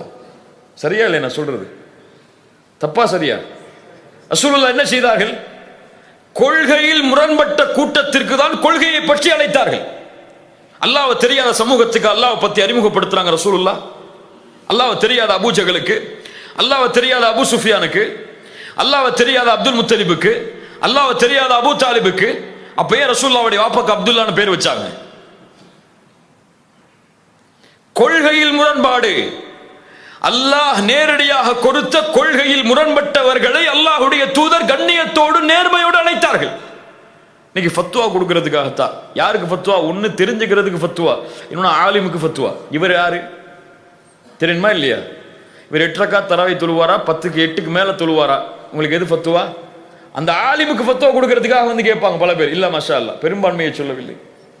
இப்படி இந்த சமூகம் காதிகளாக மாறிக்கொண்டிருக்கிறது, தாயிகளாக மாறாமல் தீர்ப்பளிப்பவர்களாக மாறிக்கொண்டிருக்கிறார்கள், வழிகாட்டுபவர்களாக மாறாமல். அல்லாஹ் ரப்புல் ஆலமீன் புரிதலை தருவானாக. இப்ப இரண்டாவது மார்க்கத்திலே எம்மிடத்திலே ஏற்பட்டிருக்கக்கூடிய கருத்து வேற்றுமை, மார்க்க சட்டங்களில் ஏற்படக்கூடிய கருத்து வேற்றுமை. இதில் 2 பிரிவு உண்டு. ஒன்று பொதுவாக இருக்கக்கூடிய மஸ்அலா, பொதுவாக இருக்கக்கூடிய ஃபிக்ஹ் சட்டங்கள். இதில் கருத்து வேற்றுமை எழக்கூடாது, எழுந்தால் அவர் இஸ்லாமை விட்டு வெளியேறி விடுவார், அந்த வழிகட்டவர்களுடைய கூட்டத்தில் தன்னை இணைத்துக் கொள்வார். எப்படி? ஒருவர் சொல்கிறார் மகரிபுக்கு 4 ரக்காத்து தான், துஹருக்கு மட்டும் 4 இருக்கும் போது இடையில வரக்கூடிய மகரிபுக்கு மட்டும் எப்படி 3 இருக்கும்? 4 தாங்கிறாரு. இவர் முஸ்லீம் ஏத்துப்பீங்களா? ஏத்துப்போமா? ஏத்துக்க மாட்டோம். ஒரு சொல்கிறார் ஃபஜ்ர்லாம் இஷாவோட சேர்த்து தொழுதலாம், ஃபஜ்ர்ல இஷாவோட சேர்த்து தொழுது தூங்கிடலாம், காலைல உதயமானதுக்கு பிறகு தொழணும் அவசியம் இல்லைங்கிறார். ஏத்துக்கலாமா இவரை? முடியாது. ஒரு சொல்றாரு ஏன் ருக்குவுக்கு பிறகு சுஜூது செஞ்சு ருக்கு செய்வோங்கிறார். ஏத்துப்போமா? இப்படி மார்க்கத்திலே பொதுவாக வரக்கூடிய மஸ்அலாக்களில் கருத்து வேற்றுமை கிடையாது. இது தெளிவானது. அது அப்படி இருந்தா அப்படித்தான் புரியணும். ரசூலுல்லாஹ் 4 சொன்னாங்கன்னா 4 தான், 3 சொன்னாங்கன்னா 3 தான், இந்த வக்தில தான் தொழுகணும்னு சொன்னாங்கன்னா அந்த வக்து தான். அதுல கருத்து வேற்றுமை வரவே கூடாது. தெளிவாக வரக்கூடிய ஹதீஸுகள், தெளிவாக வரக்கூடிய குர்ஆன் சுன்னா, குர்ஆனுடைய வசனங்கள், எந்த இஜ்திஹாதிற்கும் உட்படுத்த முடியாத வசனங்கள், இதுல கருத்து வேற்றுமே கிடையாது. இந்த ஆய்வுக்கும் உட்படுத்தி நீங்க ஒரு புரிதலை சொல்லுங்க, நீங்க ஒரு ஆய்வு செய்யுங்க, நீங்க ஒரு புரிதலை சொல்லுங்க, இப்படிலாம் அந்த விஷயத்துல சொல்ல முடியாத சட்டங்களில் கருத்து வேற்றுமை மார்க்க சட்டங்களில் இல்லாது. ஆனால் ஒரு விஷயத்தில் மார்க்க சட்டத்தில் கருத்து வேற்றுமை எழும், இதை தெளிவாக புரிந்து கொள்ள முடியாத ஹதீஸுகள், தெளிவாக அதை புரிந்து கொள்ள முடியாத குர்ஆனுடைய வசனங்கள். இப்படி இருக்கக்கூடிய விஷயத்தில் இதை ஆய்வுக்கு உட்படுத்தி அறிஞர்கள் கருத்து வேற்றுமை படுவார்கள், அறிஞர்கள் கருத்து வேற்றுமை படுவார்கள். இந்த விஷயத்தில் கருத்து வேற்றுமை ஏற்படும். அது எப்படி ஏற்படும், அந்த ஏற்படுவதில் எப்படி நடந்து கொள்வது, அதான் இன்னைக்கு முக்கியமானது. ஏன் நம்ம கொள்கையில பிரியல, கொள்கையை நம்ம பெருசாவே கருதல, அதான் உண்மை. மூணாவது ஒரு பிரிவு, அது சில மக்கள் தான், எல்லாரும் இல்ல, எல்லாரும் சகோதரத்துவத்தில் பிரியல, சில மக்கள் தான் பிரிஞ்சிருக்காங்க. ஆனா பெரும்பான்மை நம்முடைய சமூகத்துடைய பிரிவுக்கு காரணம் இதுதான். இது ஃபர்ஸ்ட் சொன்ன எல்லாரும் ஒருமித்த ஃபிக்ஹுடைய சட்டத்தில் இல்ல, எதுல கருத்து வேற்றுமை பட்டிருக்காங்களோ அதுல வரக்கூடியது. எப்படி? இவர் கையாற்றாரு, அவர் கையாட்ட மாட்டேங்கிறாரு, இவர் தக்பீர் நெஞ்சுக்கு மேல கட்டுறாரு, இவர் வயிற்றுக்கு மேல கட்டுறாரு, இவர் துவாலை இப்படி கை தூக்குறாரு, அவர் அப்படி தூக்குறாரு, இவர் பெருநாளை இன்னைக்கு கொண்டாடுறாரு, அவர் பெருநாளை நாளை கொண்டாடுறாரு. ஐயோ முஸ்லீம் சமூகம் ஒற்றுமை இல்லையேங்கிறோம், முஸ்லீம் சமூகம் இதுல ஒன்றுபட முடியலையேங்கிறோம். இதுல ஒன்றுபட முடியாது. இது மறுமை வந்தாலும் சஹாபாக்கள் இந்த காலத்திலே வாழ்ந்தாலும் இதில் ஒன்றுபட முடியாது. இந்த பயானை பொறுத்த வரைக்கும் முக்கியமான விஷயம், இதை சொன்ன உடனே அப்படி நின்றக்கூடாது, இதுதான் முடிவு போல அப்படின்னு சொல்லி உங்களுக்கு வர வரதான் புரியும். இது உங்களுக்கு அடிப்படையை விளக்கிட்டு வர்றேன், அதை புரிஞ்சுக்கணும். உடனே முடிவு பண்ண அங்கே நின்றக்கூடாது, மனசு அங்கே நிறுத்திட்டீங்கன்னா அடுத்து கேட்க கூடாது. அப்படி என்னோட ஜெர்னி பண்ணிட்டே வாங்க, இன்ஷா அல்லாஹ் புரியும். இப்போ இதில் சஹாபாக்கள் இருந்தாலும் ஒன்றுபட முடியாது. ஷேக் இப்னு தைமியா ரஹிமஹுல்லாஹ் அழகான வார்த்தைகள் சொல்லுவார்கள், மார்க்க விஷயத்தில் அதிகமான கருத்து வேற்றுமைகள் உண்டு. மார்க்க சட்ட விஷயத்தில் அதிகமான கருத்து வேற்றுமைகள் முஸ்லிம்களிடத்தில் உண்டு. இப்படி மார்க்க விஷயத்தில் எழக்கூடிய கருத்து வேற்றுமைகளால் ஒரு முஸ்லிம் இன்னொரு முஸ்லிமை பகைத்தால் சகோதரத்துவம் என்ற பகுதியே இஸ்லாமில் கிடையாது. சகோதரத்துவம் என்ற பகுதியே இஸ்லாமில் உருவாகாது. அபூபக்கரும் உமரும் கருத்து வேற்றுமை பட்டிருக்கிறார்கள் மார்க்க சட்ட விஷயத்தில். ஆனால் இருவரின் பிரிவும் ஹைருக்காகத்தான், நலவுக்காகத்தான் இருந்தது. இன்னைக்கு நமக்குள்ள இருக்கக்கூடிய இந்த கருத்து வேற்றுமையின் பிரிவு பகைமைக்காக இருக்கிறது, வேற்றுமைக்காக இருக்கிறது, ஒருவரை சத்தியம் அசத்தியம் என்று முடிவு செய்வதற்காக இருக்கிறது. சரி, முன்னும் முக்கியமான விஷயத்தை புரிஞ்சு கொள்ளணும். யாரிடத்தில் இந்த கருத்து வேற்றுமை இன்னைக்கு அதிகமா இருக்கு? இதான் முக்கியமான பகுதி, நமக்கு ஏற்ற பகுதி. நல்ல கவனிங்க, யாரிடத்தில் கருத்து வேற்றுமை அதிகமாக உண்டு? ரெண்டு பேரை சொல்ற, உலமாக்கள் மத்தியிலா, எம்மை போன்ற பொதுமக்கள் மத்தியிலா? உலமாக்களா கருத்து வேற்றுமைய பேசுறாங்க அதிகமா? யாரு? நம்மை போன்ற பொதுமக்கள் தான் கருத்து வேற்றுமைகளை அதிகமாக பேசுகிறோம். கருத்து வேற்றுமைகள் பேசுவதோடு இல்ல, தன்னுடைய கருத்தில் ஒருவர் முரண்பட்டால் அவரை அசத்தியவாதி என்று பட்டம் சுமத்துவது யார்? நாம். கையாட்டக்கூடிய ஒரு சகோதரர் போறார் தொழுகைக்கு, பக்கத்தில் ஒரு சகோதரர் கையாட்டாம இருக்காரு தொழுகையில், பார்த்துட்டான்னு வச்சுக்கோங்க, இல்ல மாஷா அல்லாஹ் பாதுகாத்தவர்களை தவிர என்ன நினைப்பார் அவர் உள்ளத்துல? ஒரு சுண்ணாவை கூட செயல்படுத்த முடியாதவரா இருக்காரு. நினைப்பார மாட்டாரா? ஒரு சுண்ணாவை கூட, ஒரு சின்ன சட்டத்தை கூட அவர் விளங்கிக் கொள்ளல, இப்படி இருந்தா அவர் வழிகேட்டில இருந்து நரகத்துக்கு போயிடுவாருன்னு சொல்லுவோம். அப்படியே இல்லையா? இன்னைக்கு பெருநாள், ஒரு நாள் உலக பிறையா ஊர் பிறையான்னு பிரிவுகளுக்கு பின்னாடி வருவோம். இதுக்கு சப்ஜெக்டுக்கு ஒரு ஊர் பிழையை பின்பற்றக்கூடிய ஒருவர் உலக பிறையை பின்பற்றக்கூடிய ஒருவரை பார்த்து என்ன சொல்வாரு? அசத்திய கொள்கையை நோக்கி இவர் போய்கொண்டிருக்கிறார், இவர் நரகத்துடைய பாதையில் பயணிக்கிறார், இவருடைய தொழுகையை அல்லாஹ் அங்கீகரிக்கவே மாட்டார். யார் ஃபத்வா கொடுக்கிறது? யார் ஃபத்வா கொடுக்கிறது? லவ் சக்கத மல் லா யஅலம் லசக்கத்தல் கிலாஃப். ஒன்னு புரிஞ்சு கொள்ளுங்க, கருத்து வேற்றுமைகளை இல்ம் இல்லாதவர்கள் கைவிட்டு விட்டால் கருத்து வேற்றுமைகள் சமூகத்தில் இருக்காது. கருத்து வேற்றுமைகளை கல்வி இல்லாதவர்கள் கைவிட்டு விட்டால் கருத்து வேற்றுமைகளே இருக்காது. ஒருவர் சொல்றாரு, சூரத்துல் ஃபாத்திஹாவை தொழுகையில இமாம் ஓதும் போது ஓத தேவையில்லைன்னு சொல்லி. ஒரு ஆலிம் ஒரு மனிதர் சொல்றாரு, தொழுகையில இமாம் ஓதும் போது நம்ம ஓதத்தான் செய்யணும் ஃபாத்திஹான்னு சொல்லி. கருத்து வேற்றுமை தானே. ஒரு சகோதரர் வாதிடுகிறார், சூரத்துல் ஃபாத்திஹாவை தொழுகையில் இமாம் ஓதும் போது ஓதுவது வழிகேடு. வழிகேடா? சுப்ஹானல்லாஹ். இப்போ இல்ம்ங்கிறது எப்படி ஆயிடுச்சு? ஃபத்வா கொடுக்கிறதுக்கு உபயோகிக்கப்படக்கூடியதாயிடுச்சு. அவ்வளவு அறிந்த அறிஞர்கள், இல்மில் தெளிவுபட்ட அறிஞர்கள் தங்களிடத்திலே ஒரு கேள்வி கேட்கப்படும் பொழுது அது தெரியவில்லை என்றால் லா அதிரி, எனக்கு தெரியாதுன்னாங்க. மாலிக் ரஹிமஹுல்லாஹ் எவ்வளவு பெரிய மூத்த அறிஞர், 40 கேள்விகள் கேட்கப்படுகிறது. பெரும்பான்மையான கேள்விகளுக்கு சொன்னார்கள் லா அதிரி, எனக்கு தெரியாது. மாலிட்ட கேட்டாங்க, எவ்வளவு தூரத்திலிருந்து நான் வர்றேன், நீங்க எவ்வளவு பெரிய இமாம்னு உலகம் எல்லாம் பேசுறாங்க, ஷேக் நீங்க பெரிய ஃபிக்ஹுடைய வல்லுநர்னு பேசுறாங்க, ஒண்ணுமே தெரியலங்கிறீங்க. மாலிக் சொன்னார்கள், யார் உன்னிடத்தில் இப்படி சொன்னார்களோ அவர்களுக்கும் சொல், நீ கேட்பவர்களுக்கெல்லாம் சொல். இமாம் மாலிக்கு தெரியாதுன்னு சொல்லி. தெரியாத விஷயத்தை தெரியாதுன்னு நான் சொல்லுவேன். இப்னு உமரிடத்தில் அவரோடு பயணம் செய்த மனிதர் சொல்கிறார், இப்னு உமரோடு பயணம் செய்தேன். 34 கேள்விகள் அவரிடத்திலே கேட்கப்பட்டது மார்க்க விஷயத்தில். 34 கேள்விகளுக்கும் பெரும்பான்மையான கேள்விகளுக்கு சொன்னார்கள் லா அதிரி லா அதிரி லா அதிரி. இப்னு உமர், நீங்க உமரின் மகன், லா அதிரி. பக்கத்தில் இருந்த அந்த தோழரை பார்த்து சொன்னாங்க, இந்த மக்கள் என்னுடைய முதுகை நரகத்தின் பாலமாக அமைக்க விரும்புகிறார்கள். கேள்வி கேட்டு உமரின் மகன் என்பதால் பதில் சொல்ல வேண்டும் என்று எதிர்பார்க்கிறார்கள். எனக்கு தெரியவில்லை என்றால் தெரியவில்லை என்றுதான் சொல்லுவேன். ஒரு சஹாபாக்களுடைய கூட்டத்தில் ஒரு சஹாபிக்கு குளிப்பு கடமையாருது. தலையில் அவருக்கு அடிபட்டு இருக்கு. சஹாபாக்கள்கிட்ட வந்து ஃபத்வா கேட்கிறார். சில நபித்தோழர்கள் சொன்னார்கள், குளிப்பு கடமையா இருக்கு, தலையில் அடிபட்டாலும் சரி நீ குளிச்சுதான் ஆகணும் சொல்லி, குளிச்சு தான் ஆகணும் சொல்லி அவர் குளிச்சிடுறாரு. அந்த நபித்தோழர் அந்த தண்ணீர் பட்ட அந்த உஷ்ண அந்த நோயில் தலையில் அடிபட்ட அந்த புண் அதிகமாகி மௌத்தாகி விடுகிறார். ரசூலுல்லாஹ் இடத்தில் இந்த செய்தி வருகிறது. ரசூலுல்லாஹ் சொன்னார்கள், கத்தலூஹு காத்தலஹுமுல்லாஹ், அவரை நீங்கள் கொன்று விட்டீர்கள். நீங்கள் உங்களுக்கு தெரியவில்லை என்றால் கேட்க கூடாதா? தெரியவில்லை என்றால் கேட்க கூடாதா? விஷயத்தை தெரிந்து கொள்வதின் மருந்தே கேள்விதான்.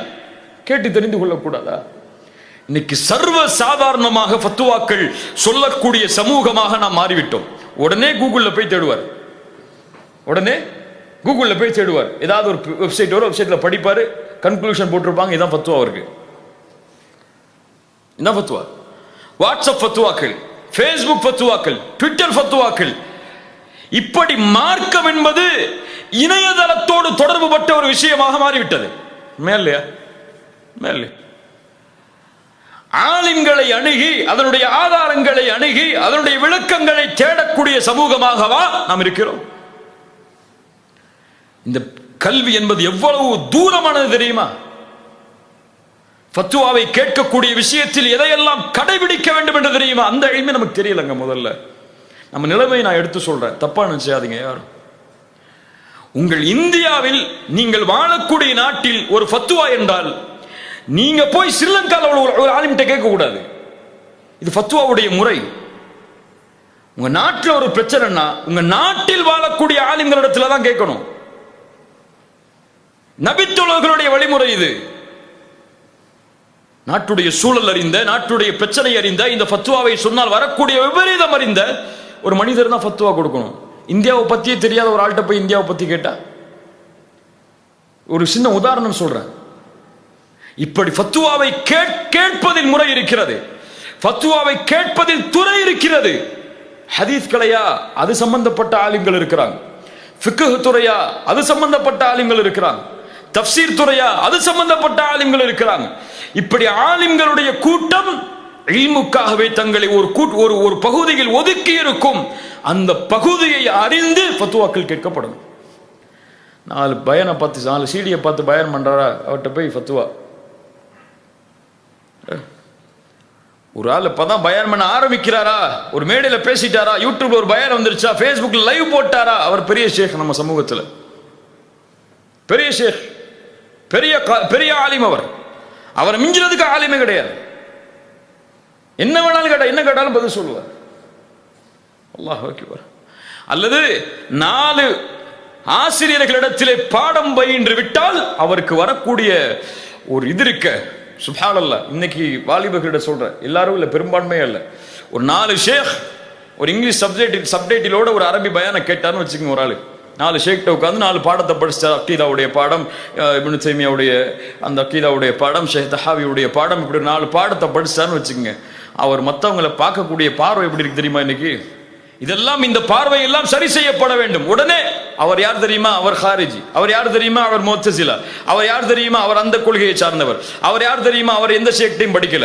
அவர் யார் தெரியுமா? அவர் புத்தகத்தை சில்ம எடுத்துக்கிட்டாரு. அவர் யார் தெரியுமா? அவர் அந்த ஷேக்ட படிச்சவர். அவர் யார் தெரியுமா? எனக்கு வழிகாட்டின ஷேக்ட அவர் படிக்கல. இப்படி மக்களை தரம் பிரிப்பதற்கு இது ஒரு துறை இருக்கிறது, ஜர்ஹ் வ தஅதீல். இது மட்டும்தான் கொள்கை என்று விளங்கக்கூடிய மக்கள் பல சமூகத்தில் வாழ்றாங்க.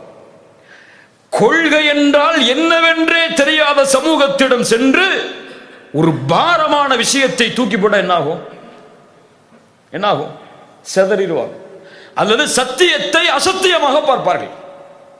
எடுத்து வைக்கக்கூடிய முறை, அது கொண்டு சேர்க்கப்படக்கூடிய வழி, அது எந்த நாட்டில் எந்த இடத்தில் எப்படிப்பட்ட சூழ்நிலையில் சொல்லப்பட வேண்டும் என்ற முறை எதுவும் தெரியாமல் இன்று எல்லாரும் ஆலிமாயிடுறாங்க, எல்லாரும் ஷேக் ஆயிடுறாங்க. அல்லாஹ் பாதுகாக்கணும். அல்லாஹ் இந்த இல்மில் பணிவு தரணும் எமக்கு. இப்படி கருத்து வேற்றுமை இன்று நமக்கு மத்தியில் உலவிக் கொண்டிருக்கிறது. உலமாக்கள் மத்தியில் கருத்து வேற்றுமை என்பது கம்மி தான். அப்படியே இருந்தாலும் அதை கண்ணியத்தோடு பார்ப்பார்கள். தாயிகளை சொல்லல, நான் அழைப்பாளர்களை பற்றி இங்கே பேசலை. அழைப்பாளர்கள் மத்தியில் கருத்து வேற்றுமையெல்லாம் வராது. உலமாக்கள் மத்தியில் கருத்து வேற்றுமை வரும். ஏன் வரும்? கருத்து வேற்றுமை எப்படி வர வேண்டும்? ஒன்று, தெளிவான ஆதாரம் அதற்கு இருக்கணும். நல்லா புரிஞ்சுக்கங்க. கருத்து வேற்றுமை வருதுன்னா ஒரு ஆள் ஆதாரமே இல்லாமல் இது ஒரு கருத்துன்னு சொல்றாரு, அது இல்லை கருத்து வேற்றுமை. ஒரு தெளிவான ஆதாரம், சஹீஹான ஆதாரம் அதில் இருக்கணும். கருத்து வேற்றுமை படுறதுக்கு இதான் 3 நிபந்தனை. இரண்டாவது, அந்த ஆதாரம் நேரடியாக புரிந்து கொள்ள முடியாததா இருக்கணும். நேரடியா புரிஞ்சு கொள்ள முடியல, அந்த ஆதாரத்தை நேரடியா பார்த்தா புரியல. 2 புரிதல் வர்றதுக்கு வாய்ப்பு இருக்கு, 3 புரிதல் வர்றதுக்கு வாய்ப்பு இருக்கு. அந்த ஹதீஸை 3 ஆலிம்கள் ஆய்வு செஞ்சாங்கன்னா அதுல பல கருத்துக்கள் வர்றதுக்கு வழி இருக்கு. இப்படிப்பட்ட ஆதாரமா இருக்கணும். 3வது, அந்த ஆதாரத்தின் முழுமையான கல்வியை தெரிந்தவராக இருக்கணும். சூரத்துல் ஃபாத்திஹாவுக்கு அவர் கொடுத்த அந்த ஃபத்வாவுக்கு ஆதாரமா புகாரியுடைய ஒரு ஹதீஸ் எடுத்து வந்து காட்டினார். அந்த ஹதீஸுக்கு மறுப்பாக வரக்கூடிய ஹதீஸுகள், அந்த ஹதீஸ் யாருக்கு சொல்லப்பட்டது, அது பொதுவான ஹதீஸா, குறிப்பிட்டு வரக்கூடிய ஹதீஸா, அதற்கு பிறகு வேறு ஏதும் ஹதீஸ் உண்டா ஹதீஸ் கலையில், அந்த ஹதீஸை எப்படி புரிந்து கொள்வது என்ற அறிஞர்களிடத்தில் கருத்து வேறுபாடு ஏற்பட்டிருக்கிறதா, இப்படி அந்த ஹதீஸ் துறையின் முழுமையான கல்வியை அவர் சுமந்திருக்க வேண்டும். அல்லது ஃபிக்ஹ் துறையின் முழுமையான கல்வியை அவர் சுமந்திருக்க வேண்டும். தஃப்சீர் கலையின் முழுமையான கல்வியை அவர் அறிந்திருக்க வேண்டும். ஒரு வசனத்துக்கு சபபுன் நுசூல் தெரியாம ஃபத்வா கொடுக்க முடியுமா? ஒரு வசனத்துக்கு அந்த வசனம் இறக்கப்பட்ட காரணம் தெரியாம சொல்ல முடியுமா? சொல்ல முடியுமா ஃபத்வா? ஒரு ஹதீஸுக்கு அந்த ஹதீஸ் சொல்லப்பட்ட சூழல் தெரியாம ஃபத்வா கொடுக்க முடியுமா? இது யாருக்கு தெரியும்? நமக்கு தெரியுமா? இந்த வசனம் ஏன் இறக்கப்பட்டதுன்னு கேட்டா சபபுன் நுசூல் சொல்லுவோமா? சொல்லுவோமா? சொல்ல மாட்டோம். ஏன்? நமக்கு தெரியாது. அப்ப அந்த கலையை தெரிந்தவர்கள் தான் கருத்து வேற்றுமைகளை உள்ள போகணும், ஆய்வு செய்யறதுல. இதுல எனக்கு ஒரு புரிதல் வருது, எனக்கு ஒரு புரிதல் வருதுன்னு சொல்லி யாரு சொல்லணும்? யாரு சொல்லணும்? இந்த 3 இல்மையும் சுமந்தவர்கள் சொல்லணும். நான் படிச்சு பார்த்தேன் புகாரிய, நான் படிச்சு பார்த்த முஸ்லிம, நான் படிச்சு பார்த்த இப்னு கஸீர் தஃப்சீர, எனக்கு இது புலப்படையிலேன்னு சொல்லி நம்ம சொல்லக்கூடாது. நம்ம சொல்லக்கூடாது, தப்பாயிருவது. எப்படி தப்பாகும்? ஒருவேளை அல்லாஹ் ஹலாலாக்கிய ஒரு விஷயத்தை எம்முடைய புரிதலால் நாம் ஹராமாக்கி விட்டால் என்ன ஆகும்? அல்லாஹ்வுடைய சட்டத்திற்கு முரண்பட்ட ஃபத்வாவை கொடுத்தால் அவன் காஃபிர், சந்தேகமே கிடையாது. அல்லாஹ் ஹலாலாக்கியதை ஹராமாக்குபவன் யார்? அல்லாஹ் அனுமதித்த ஒன்றை எம்முடைய இல்மின் தேடல் இல்லாத ஒரு காரணத்தால் அதை நாம் தவறு என்று ஃபத்வா கொடுத்து விட்டால் நாம் யார்? அதான் சொல்றேன். இப்ப கருத்து வேற்றுமை ஏன் எழுகிறது? அது எழுவதற்குரிய காரணம் என்ன? ஏங்க எழுது? உலமாக்கள் மத்தியில் ஏன் கருத்து வேற்றுமை வருது? இதான் நம்ம படிக்க வேண்டிய முக்கியமான பாடம். முதல் காரணம், கருத்து வேற்றுமை வருவதற்கு ஒரு ஹதீஸில், ஒரு சட்டத்தில், ஒரு மார்க்க விஷயத்தில் 2 கருத்துக்கள் வருவதற்கு காரணம் தபீஅத்துல் பஷர், மனிதனுடைய இயற்கை தன்மையே அதுதான். கணவன் மனைவிக்கிடையே ஒரு புரிதல் இருக்குமா? ஒரு விஷயத்துல இருக்குமா? இருக்கா? இருந்தா ஏன் பிரச்சனை வருது நமக்குள்ள? இப்படியா இல்லையா? ஏன் சண்டை வருது? வராது இல்ல? இங்க இருக்கக்கூடிய எல்லாருக்கும் ஒரு கருத்துல ஒண்ணு இருக்கா? இருக்கா? இருக்காது. ஒவ்வொரு ஆளும் ஒவ்வொரு புரிதலில் இருப்பார். இப்ப 7:30க்கு பயான் ஸ்டார்ட் பண்ணலன்னு ஒரு ஆள் வந்து யோசிச்சுட்டு இருப்பார். இல்ல எல்லாரும் வந்து சேரட்டும், 5 நிமிஷம் லேட் ஆனா என்ன சொல்லி இன்னொரு சகோதரர் யோசிப்பார மாட்டாரா? இப்படி புரிதல் யார் கண்டிப்பான்னு சொன்னா, இப்படி புரிதல் நமக்கு மத்தியிலே வேறுபாடு உண்டு. அல்லாஹ் ரப்புல் ஆலமீன் குர்ஆனிலே சொல்கிறார், வமின் ஆயாத்திஹி ஹல்குஸ் ஸமாவாதி வல் அர்த் வக்திலாஃபு அல்சினதிக்கும் வ அல்வானிக்கும் இன்ன ஃபீ ذلك லஆயாத்தி லில். இந்த சஹாபாக்கள் யாருடைய மாணவர்? ரசூலுல்லாஹ்வுடைய மாணவர்கள். ரசூலுல்லாஹ்வுடைய சிந்தனை என்ன? 3 பேருடைய சிந்தனையா? ஒரேவருடைய சிந்தனை. ரசூலுல்லாஹ்வுடைய இந்த வார்த்தை 2 ஹதீஸா, ஒரே ஹதீஸ். அந்த ஒன்றில் இந்த ரெண்டு சஹாபாக்களுடைய குழு கருத்து வேற்றுமைப்பட்டது.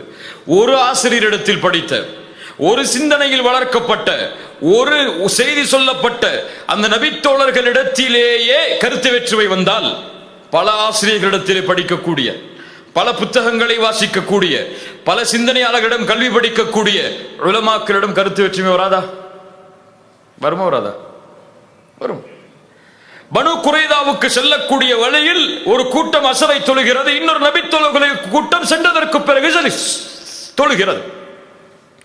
ஆனா இந்த ரெண்டு கூட்டத்தை விமர்சனம் செய்யல. என்ன செய்யல? தொழுகாம போறீங்களா, ரசூலுல்லாஹ்வுடைய சுன்னாவுக்கே மாற்றமா போறீங்களா, நீ வழிகேட்டில் போயிருவீங்கன்னு சொல்லல. நம்ம இன்னைக்கு சொல்ற மாதிரி அந்த புரிதலில் மாற்றம் ஏற்பட்டவுடன் ரசூலுல்லாஹ்விடத்தில் வருகிறார்கள். ரசூலுல்லாஹ் இருவரையும் கண்டிக்கல. இதில் எது சரியானது என்ற முடிவையும் ரசூலுல்லாஹ் சொல்லல. அந்த இருவரையும் பனு குறைதா என்ற எதிரிகளுக்கு எதிராக நடந்த யுத்தத்தில் ஒரே சஃப்ல வச்சாங்க. என்ன புரியுது? இந்த விஷயத்தில் கருத்து வேற்றுமை வருவதால் நீங்க சத்தியம், நீங்க அசத்தியம் பிரியக்கூடிய வழி இல்லை. இது நீங்க ஹக்க, நீங்க பாத்தில் சொல்லக்கூடிய விஷயம் இல்லை. இது புரிதல் வரும், வந்துதான். இப்படி ஏராளமான விஷயம். ஒரு முறை அம்ர் இப்னு ஆஸ் ரலியல்லாஹு அன்ஹு தொழுகை நடத்துறாங்க. காலையில ஃபஜ்ருடைய நேரத்துக்கு ஒரு கூட்டத்துக்கு, ஜுனூபுடைய காலத்துல குளிப்பு கடமையாகி குளிக்காம தொழுகை நடத்துறாங்க. சஹாபாக்களுக்கு ஆச்சரியமா போச்சு. என்ன இவர் குளிப்பு கடமையா இருக்கு, குளிக்காம தயம செஞ்சுட்டு தொழுகை நடத்துறாரு? ரசூலுல்லாஹ்ட்ட வந்து முறையிடுறாங்க. அப்படி தொழுகை நடத்துகிறார் என்று தெரிந்தும் தொழுகை புறக்கணிக்கல நபி தோழர்கள், சேர்ந்து தொழுகிறாங்க. ரசூலுல்லாஹ்ட்ட வந்து விளக்கம் கேட்கிறாங்க. யா ரசூலுல்லாஹ், கூப்பிட்டு கேளுங்கன்னு சொல்லி கேட்கிறாங்க. அம்ர் இப்னு ஆஸ் ஏன் தொழுது அப்படி? அம்ர் இப்னு ஆஸ் சொன்னாங்க, யா ரசூலுல்லாஹ், கடுமையான குளிர், குளிச்சா நான் என்னையை அழிச்சுக் கொள்வேன், அல்லாஹ் என்னையை அழித்துக் கொள்ளாது என்று குர்ஆனுடைய வசனத்தில் சொல்றான். இன்னொரு காரணம், நெருப்ப மூட்டி நான் சூட வச்ச நான் தண்ணிய எதிரிகள் பார்த்து விடுவார்கள். இந்த 2 காரணம் தான் யா ரசூலுல்லாஹ் சொன்னாங்க. பரவாயில்ல, அனுமதிக்கப்பட்டிருக்குன்னு. இப்படி பல கருத்து வேற்றுமைகள் எல்லோரிடத்திலும் இருந்தது, எல்லா காலகட்டத்திலும் இருந்தது, இப்போது வாழ்ந்து மறைந்த அறிஞர்களிடத்திலும் இருந்தது. ஷேக் அல்பானி ரஹிமஹுல்லா ருக்குவுக்கு பிறகு சில பேர் பார்த்திருப்பீங்க, தக்பீரை கட்டுவாங்க. இதை பித்அத் என்று சொன்னார்கள். ஷேக் இப்னு பாஸ் ரஹிமஹுல்லா இப்படி கட்டுவதை சுன்னா என்று சொன்னார்கள். ஆனால் 2 இமாம்களும் ஒரு வழிகேடர், ஒரு சத்தியம்னு பிரிக்கல. இப்படி இருந்தாதான் சத்தியம், இப்படி இருந்தா அசத்தியம்னு சொல்லல. இந்த கருத்து வேற்றுமைகளில் அறிஞர்கள் பயன்படுத்தக்கூடிய 2 வார்த்தை, ஒன்று ராஜிஹ், இன்னொரு மர்ஜூஹ். இது பலமான கருத்து, இது பலம் குறைந்த கருத்து, அவ்வளவுதான். இதுல சத்திய அசத்தியம் எல்லாம் பிரிக்க முடியாது. கையாற்றுறது கூடுமா கூடாதா, சத்திய அசத்தியம் எல்லாம் பிரிக்க முடியாது. தராவி 8க்கு மேலையா, சத்திய அசத்தியம் எல்லாம் பிரிக்க முடியாது. இதுல ஒண்ணுதான் சொல்ல முடியும், இது பலமுள்ள கருத்து, இது பலம் இல்லாத கருத்து. பலமுள்ள கருத்தை பின்பற்றினால் சிறந்தது. ஏன்? ஆதாரங்கள் ஒன்றுதான், ஆனால் புரிதல் வேறுபாடு. உதாரணத்துக்கு தராவீஹ் விஷயத்தை விளக்கி ஆகணும், சமூகத்துக்கு நல்லா புரியணும், தப்பா புரிஞ்சிடக்கூடாது. ரசூலுல்லாஹ் தொழுதது 8+3 தான். 8+3. ரசூலுல்லாஹ்வுடைய செயல் தெளிவுதான், ரமதான்லையும் ரமதான் அல்லாத காலத்திலையும். ஆனால் ஒருவர் 8க்கு மேல் தொழுவதற்கு ஆசைப்படுகிறார், இவர் தொழலாமா? இஷாவுக்கு பின்னாடி தராவி ஜமாத்தோட சேர்ந்து 8 தொழுதுட்டாரு, 3 வித்திரம் முடிச்சிட்டாரு, ரைட் 2 மணிக்கு எழுந்திருக்கிறாரு, தொழணும்னு ஆசைப்படுறாரு, நஃபீலான தொழுகை, தொழலாமா கூடாதா? ஃபத்வா கொடுக்காதீங்க. அறிஞர்கள் ஆய்வு செய்கிறார்கள். இப்ப சில ஹதீசுகள் வருகிறது, இதற்கு மேல் தொழுவதற்கு ஆதாரத்தை கொடுப்பதை போல. ரசூலுல்லாஹ் சொன்னார்கள், இரவு வணக்கத்தை பற்றி ஒரு கேட்ட பொழுது 2 தொழுங்கன்னாங்க, எண்ணிக்கை சொல்லல. இமாம் முடிக்கும் வரை தொழுங்கன்னு சொன்னாங்க, எண்ணிக்கை சொல்லல. இப்படி எண்ணிக்கை குறிப்பிடப்படாத சில ஹதீசுகளை நபித்தோழர்களுடைய சில செயல்பாடுகளை நபி ரசூலுல்லாஹ் வாழும் பொழுது அதை செயலா பார்த்த சில நபித்தோழர்களுடைய புரிதலை முன்வைத்து சொல்லுவார்கள் சில அறிஞர்கள். 8க்கு மேல தொழுறது தப்பில்லை. இன்னும் சில அறிஞர்கள் சொல்லுவார்கள், இல்ல ரசூலுல்லாஹ்வுடைய செயல் உறுதியா இருக்கு, 8க்கு மேல தொழக்கூடாது. ஆனா அந்த ரெண்டு கூட்டமும் ஒன்னு ஹக்க இன்னொன்னு பாத்தில்னு சொல்லல. ஷேக் அல்பானி ரஹிமஹுல்லா 8க்கு மேல தொழக்கூடாதுங்கிறாங்க. ஆனா ஷேக் உதைமின் ரஹிமஹுல்லா, ஷேக் இப்னு பாஸ், இன்னும் இந்த சமூகத்தில் வந்த பெரும்பான்மையான அறிஞர்கள் எல்லாரும் சொல்றாங்க 8க்கு மேல தொழலாம் சொல்லு. ஒருவருக்கு 8+3 தொழுறதான் சிறந்ததா தெரியுதுன்னு சொன்னா தொழுங்க, தப்பு இல்லை. அதுதான் சுன்னாவுக்கு நெருக்கமானதுன்னு ஷேக் அல்பானி சொல்றாங்களா, ஏற்றுக்கொள்ளுங்க. ஆனால் உங்களுடைய புரிதல் இப்படி இருக்கும் என்பதற்காக 8க்கு மேல தொழக்கூடிய ஒருவரை வழிகேடுன்னு சொல்றதுக்கு உங்களுக்கு உரிமை கிடையாது. ஏன்? அந்த கருத்து வந்தது ஹதீஸில் இருந்து, ஹதீஸ் இல்லாம இல்ல. அந்த புரிதல் வந்தது ஆதாரங்களில் இருந்து. எனக்கு அந்த ஆதாரம் இப்படி புரியலையேன்னு சொன்னா அது உன் புரிதல், அவ்வளவுதான். அந்த ஆலிமுக்கு அந்த ஆதாரம் புரிஞ்சிருக்குன்னா அது அவர்களுடைய புரிதல், அவ்வளவுதான். இதுல பலம் உள்ளதா நீ எடுத்துக்கொண்டது உனக்கு பலம் உள்ளது, அவர்களுக்கு பலம் உள்ளதா எடுத்துக்கொண்டது அவர்களுக்கு பலம் உள்ளது. இதுல மறுமை வரைக்கும் யாரும் தீர்ப்பு சொல்ல முடியாது. எந்த ஆலிமும் இதுல தீர்ப்பு சொல்லல, இன்னைக்குள்ள தாயிகளை தவிர. இன்னைக்குள்ள ஆலிம்களை தவிர நான் சொல்லல, இன்னைக்குள்ள தாயிகளை தவிர, அழைப்பாளர்களை தவிர. நீ முஸ்லிம் சமூகத்தை இந்த மாதிரி விஷயத்தில் எல்லாம் இதான் சத்தியம், இதான் சத்தியம், இதான் சத்தியம், மத்தெல்லாம் அசத்தியம், அவங்களோட பேசாதீங்க, சலாம் சொல்லாதீங்க, முகத்தை காட்டினா கூட திருப்பி போயிருங்க, பிதஅத்வாதிகளை புறக்கணிக்கிற மாதிரி அவங்கள புறக்கணிக்கன்னு சொல்லி இந்த சமூகத்துக்கு சொல்லி சொல்லி சொல்லி வளர்க்கப்பட்டு மாற்று மத சகோதரனுக்கு பள்ளியில் நுழைய அனுமதி உண்டு, 8 தொழக்கூடியவனுக்கு பள்ளியில் நுழைய அனுமதி கிடையாது. மேலே மேலே ரமதானுக்கு மட்டும் தொப்பி போடக்கூடியவருக்கு அனுமதி உண்டு, ரமதான்ல தொப்பி போடாம ஒரு பள்ளியில போய் தொழுத அனுமதி கிடையாது. போர்டு வச்சிருக்கீங்களா இல்லையா? வச்சிருக்கீங்களா இல்லையா? யாரோ எந்த வழிமுறை இது? இப்போ கற்றுக் கொடுக்கப்பட்ட கல்வி மறைக்கப்பட்டு இருக்கிறது. இது வேண்டுமென்று மறைக்கப்பட்டதா அது தன்னுடைய கருத்தை நிலைநாட்டுவதற்காக மறைக்கப்பட்டதா அல்லாஹ் அறிந்தவன். ஆனா இந்த ஒரு செய்தியை மக்கள் மத்தியில போய் சேர்க்கல. அடுத்த தலைமுறைக்கு இந்த தலைமுறை இப்படி பிரிஞ்சிட்டு நிக்குதோ அப்படிதான் அடுத்த தலைமுறை பிரிஞ்சிட்டு நிற்கும். இது பிரியப்பட வேண்டிய விஷயம் அல்ல. ஒன்று சேர்வதற்கு 1000 காரணங்கள் உண்டு, இதுவெல்லாம் பிரியறதுக்கு காரணம் இல்லை. உங்கள் வழியில சரின்னு தெரியுதா, அந்த இல்ம அவருக்கு சொல்லுங்க, தப்பு இல்லை, அழைக்காதீங்க சொல்ல. ஆனா அது சத்தியம், இது அசத்தியம் முடிவு செய்யறதுக்கு இது இல்ல விஷயம். இது ஹக்கு பாத்தில பிரிக்கிற விஷயம் இல்ல, இது புரிதல்களை பிரிக்கக்கூடிய விஷயம். நீங்க சொல்லக்கூடிய 8க்கு மேல தொழக்கூடாதுங்கிற கருத்து, இப்ப என்ன கேட்பீங்க, ஏன் கருத்து என்னன்னு கேட்பீங்க. பல பேர் நினைப்பீங்க இவர் எப்படி தொழுவாருன்னு சொல்லி. அது இல்லைங்க முக்கியம். அப்படி 8க்கு மேல தொழலாங்கிற கருத்துல பெரும்பான்மையான உலமாக்கள் உண்டு. அப்ப நீங்க அதுல உள்ளவர்கள் எல்லாம் வழிகேடு என்றால் இவர்கள் எல்லாம் யார் சொல்லக்கூடாது. கண்ணியத்தை பேணணும், இந்த மாதிரி விஷயங்கள்ல மதிப்பை பேணணும். அது உலமாக்கள் மத்தியில பின்னாடி நான் சொல்லுவேன், அது உங்களுக்கு புரியும் இன்ஷா அல்லாஹ். இப்படிதான் எல்லா விஷயத்திலையும் சஹாபாக்கள் காலம் முதற்கொண்டு உலக பிறையா ஊர் பிறையா கருத்து வேறுபாடு இருந்துச்சு. இன்னைக்கு இல்ல, இன்னைக்கு ஆரம்பிச்ச விளக்கம் இல்ல. தமிழ்நாட்டுக்கு புதுசு, 10 வருஷம் முன்னாடி வந்தது. நாங்க எல்லாம் ஒரு பெருநாள் தானே தொழுதுட்டு இருந்தோம் 10 வருஷம் முன்னாடி. இப்பதானே 4 பெருநாள் தொழுறோம் சொல்லி நம்ம இப்ப சொல்றோம். ஆனா 10 வருஷத்துக்கு முன்னாடி அரபு உலகத்துல சாதாரணம். அவ்வளவு உலமாக்கள் இதை பிரிஞ்சிருந்தாங்க, சஹாபாக்கள் பிரிஞ்சிருந்தாங்க இந்த கருத்துல. இது சத்தியம் வழிகேடுன்னு பிரிக்கல, இதனால சமூகம் பிளந்து கிடக்குன்னு சொல்லல. அது ஒரு புரிதலா பார்த்தாங்க. ஆதாரங்களை புரிந்து கொள்றது, 2 பேருக்கு ஒரே ஹதீஸ் தான் ஆதாரம். பிறையை பார்த்து நோம்புவீங்க, எந்த பிறையை பார்க்கறது? புரிதல வரக்கூடிய வேறுபாடு இது வரத்தான் செய்யும். இப்படி எல்லா மஸ்அலாவுடைய விஷயத்திலும் கருத்து வேற்றுமை வரும். எல்லா கருத்தையும் ஒன்னாக்கணும் நினைச்சா அது முடியாது. ஒன்னாக்கலாம், என் ஜமாத்து தான் சொர்க்கத்துக்கு போகணும்னு சொன்னா ஒன்னாக்கலாம். இல்ல ஒருத்தர் வழிகேடன் நிரூபிக்காம ஒன்னாக்க முடியாது.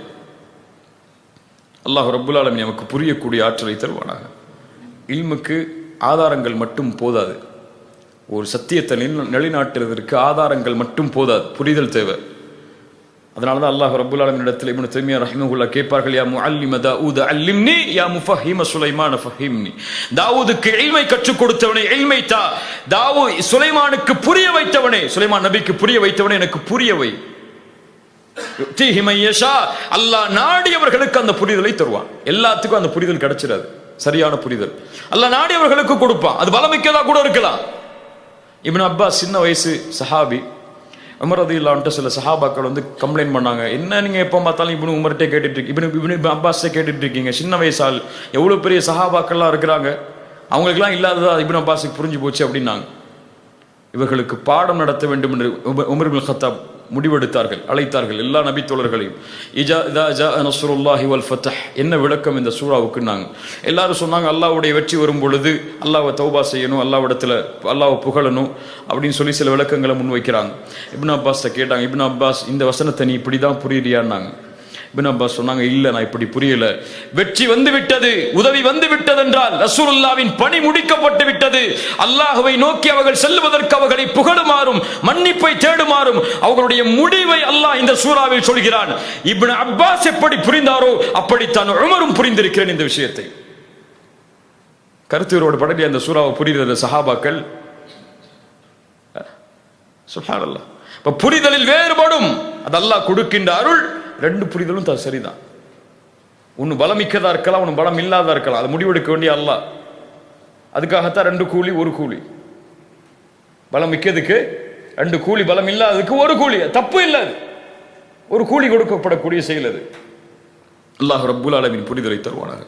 இப்படி கருத்து வேற்றுமை பட்டாலும், என் கருத்து தான் பலமானது என்று ஒருவர் முடிவில் வந்தாலும் அடுத்த கருத்தில் உள்ளவரோடு எப்படி நடந்து கொள்வது தான் இன்னைக்கு கவனிக்க வேண்டிய முக்கியமான பாடம். நான் கையாட்டலாங்கிற முடிவில் இருக்கேன். தொழுகையில் அத்தஹியாத்தில் ஒரு சகோதரர் கையாட்டக்கூடாதுங்கிற முடிவில் இருக்காரு. நான் 8 ரக்காத்தான் தொழுன்னு முடிவில் இருக்கேன்.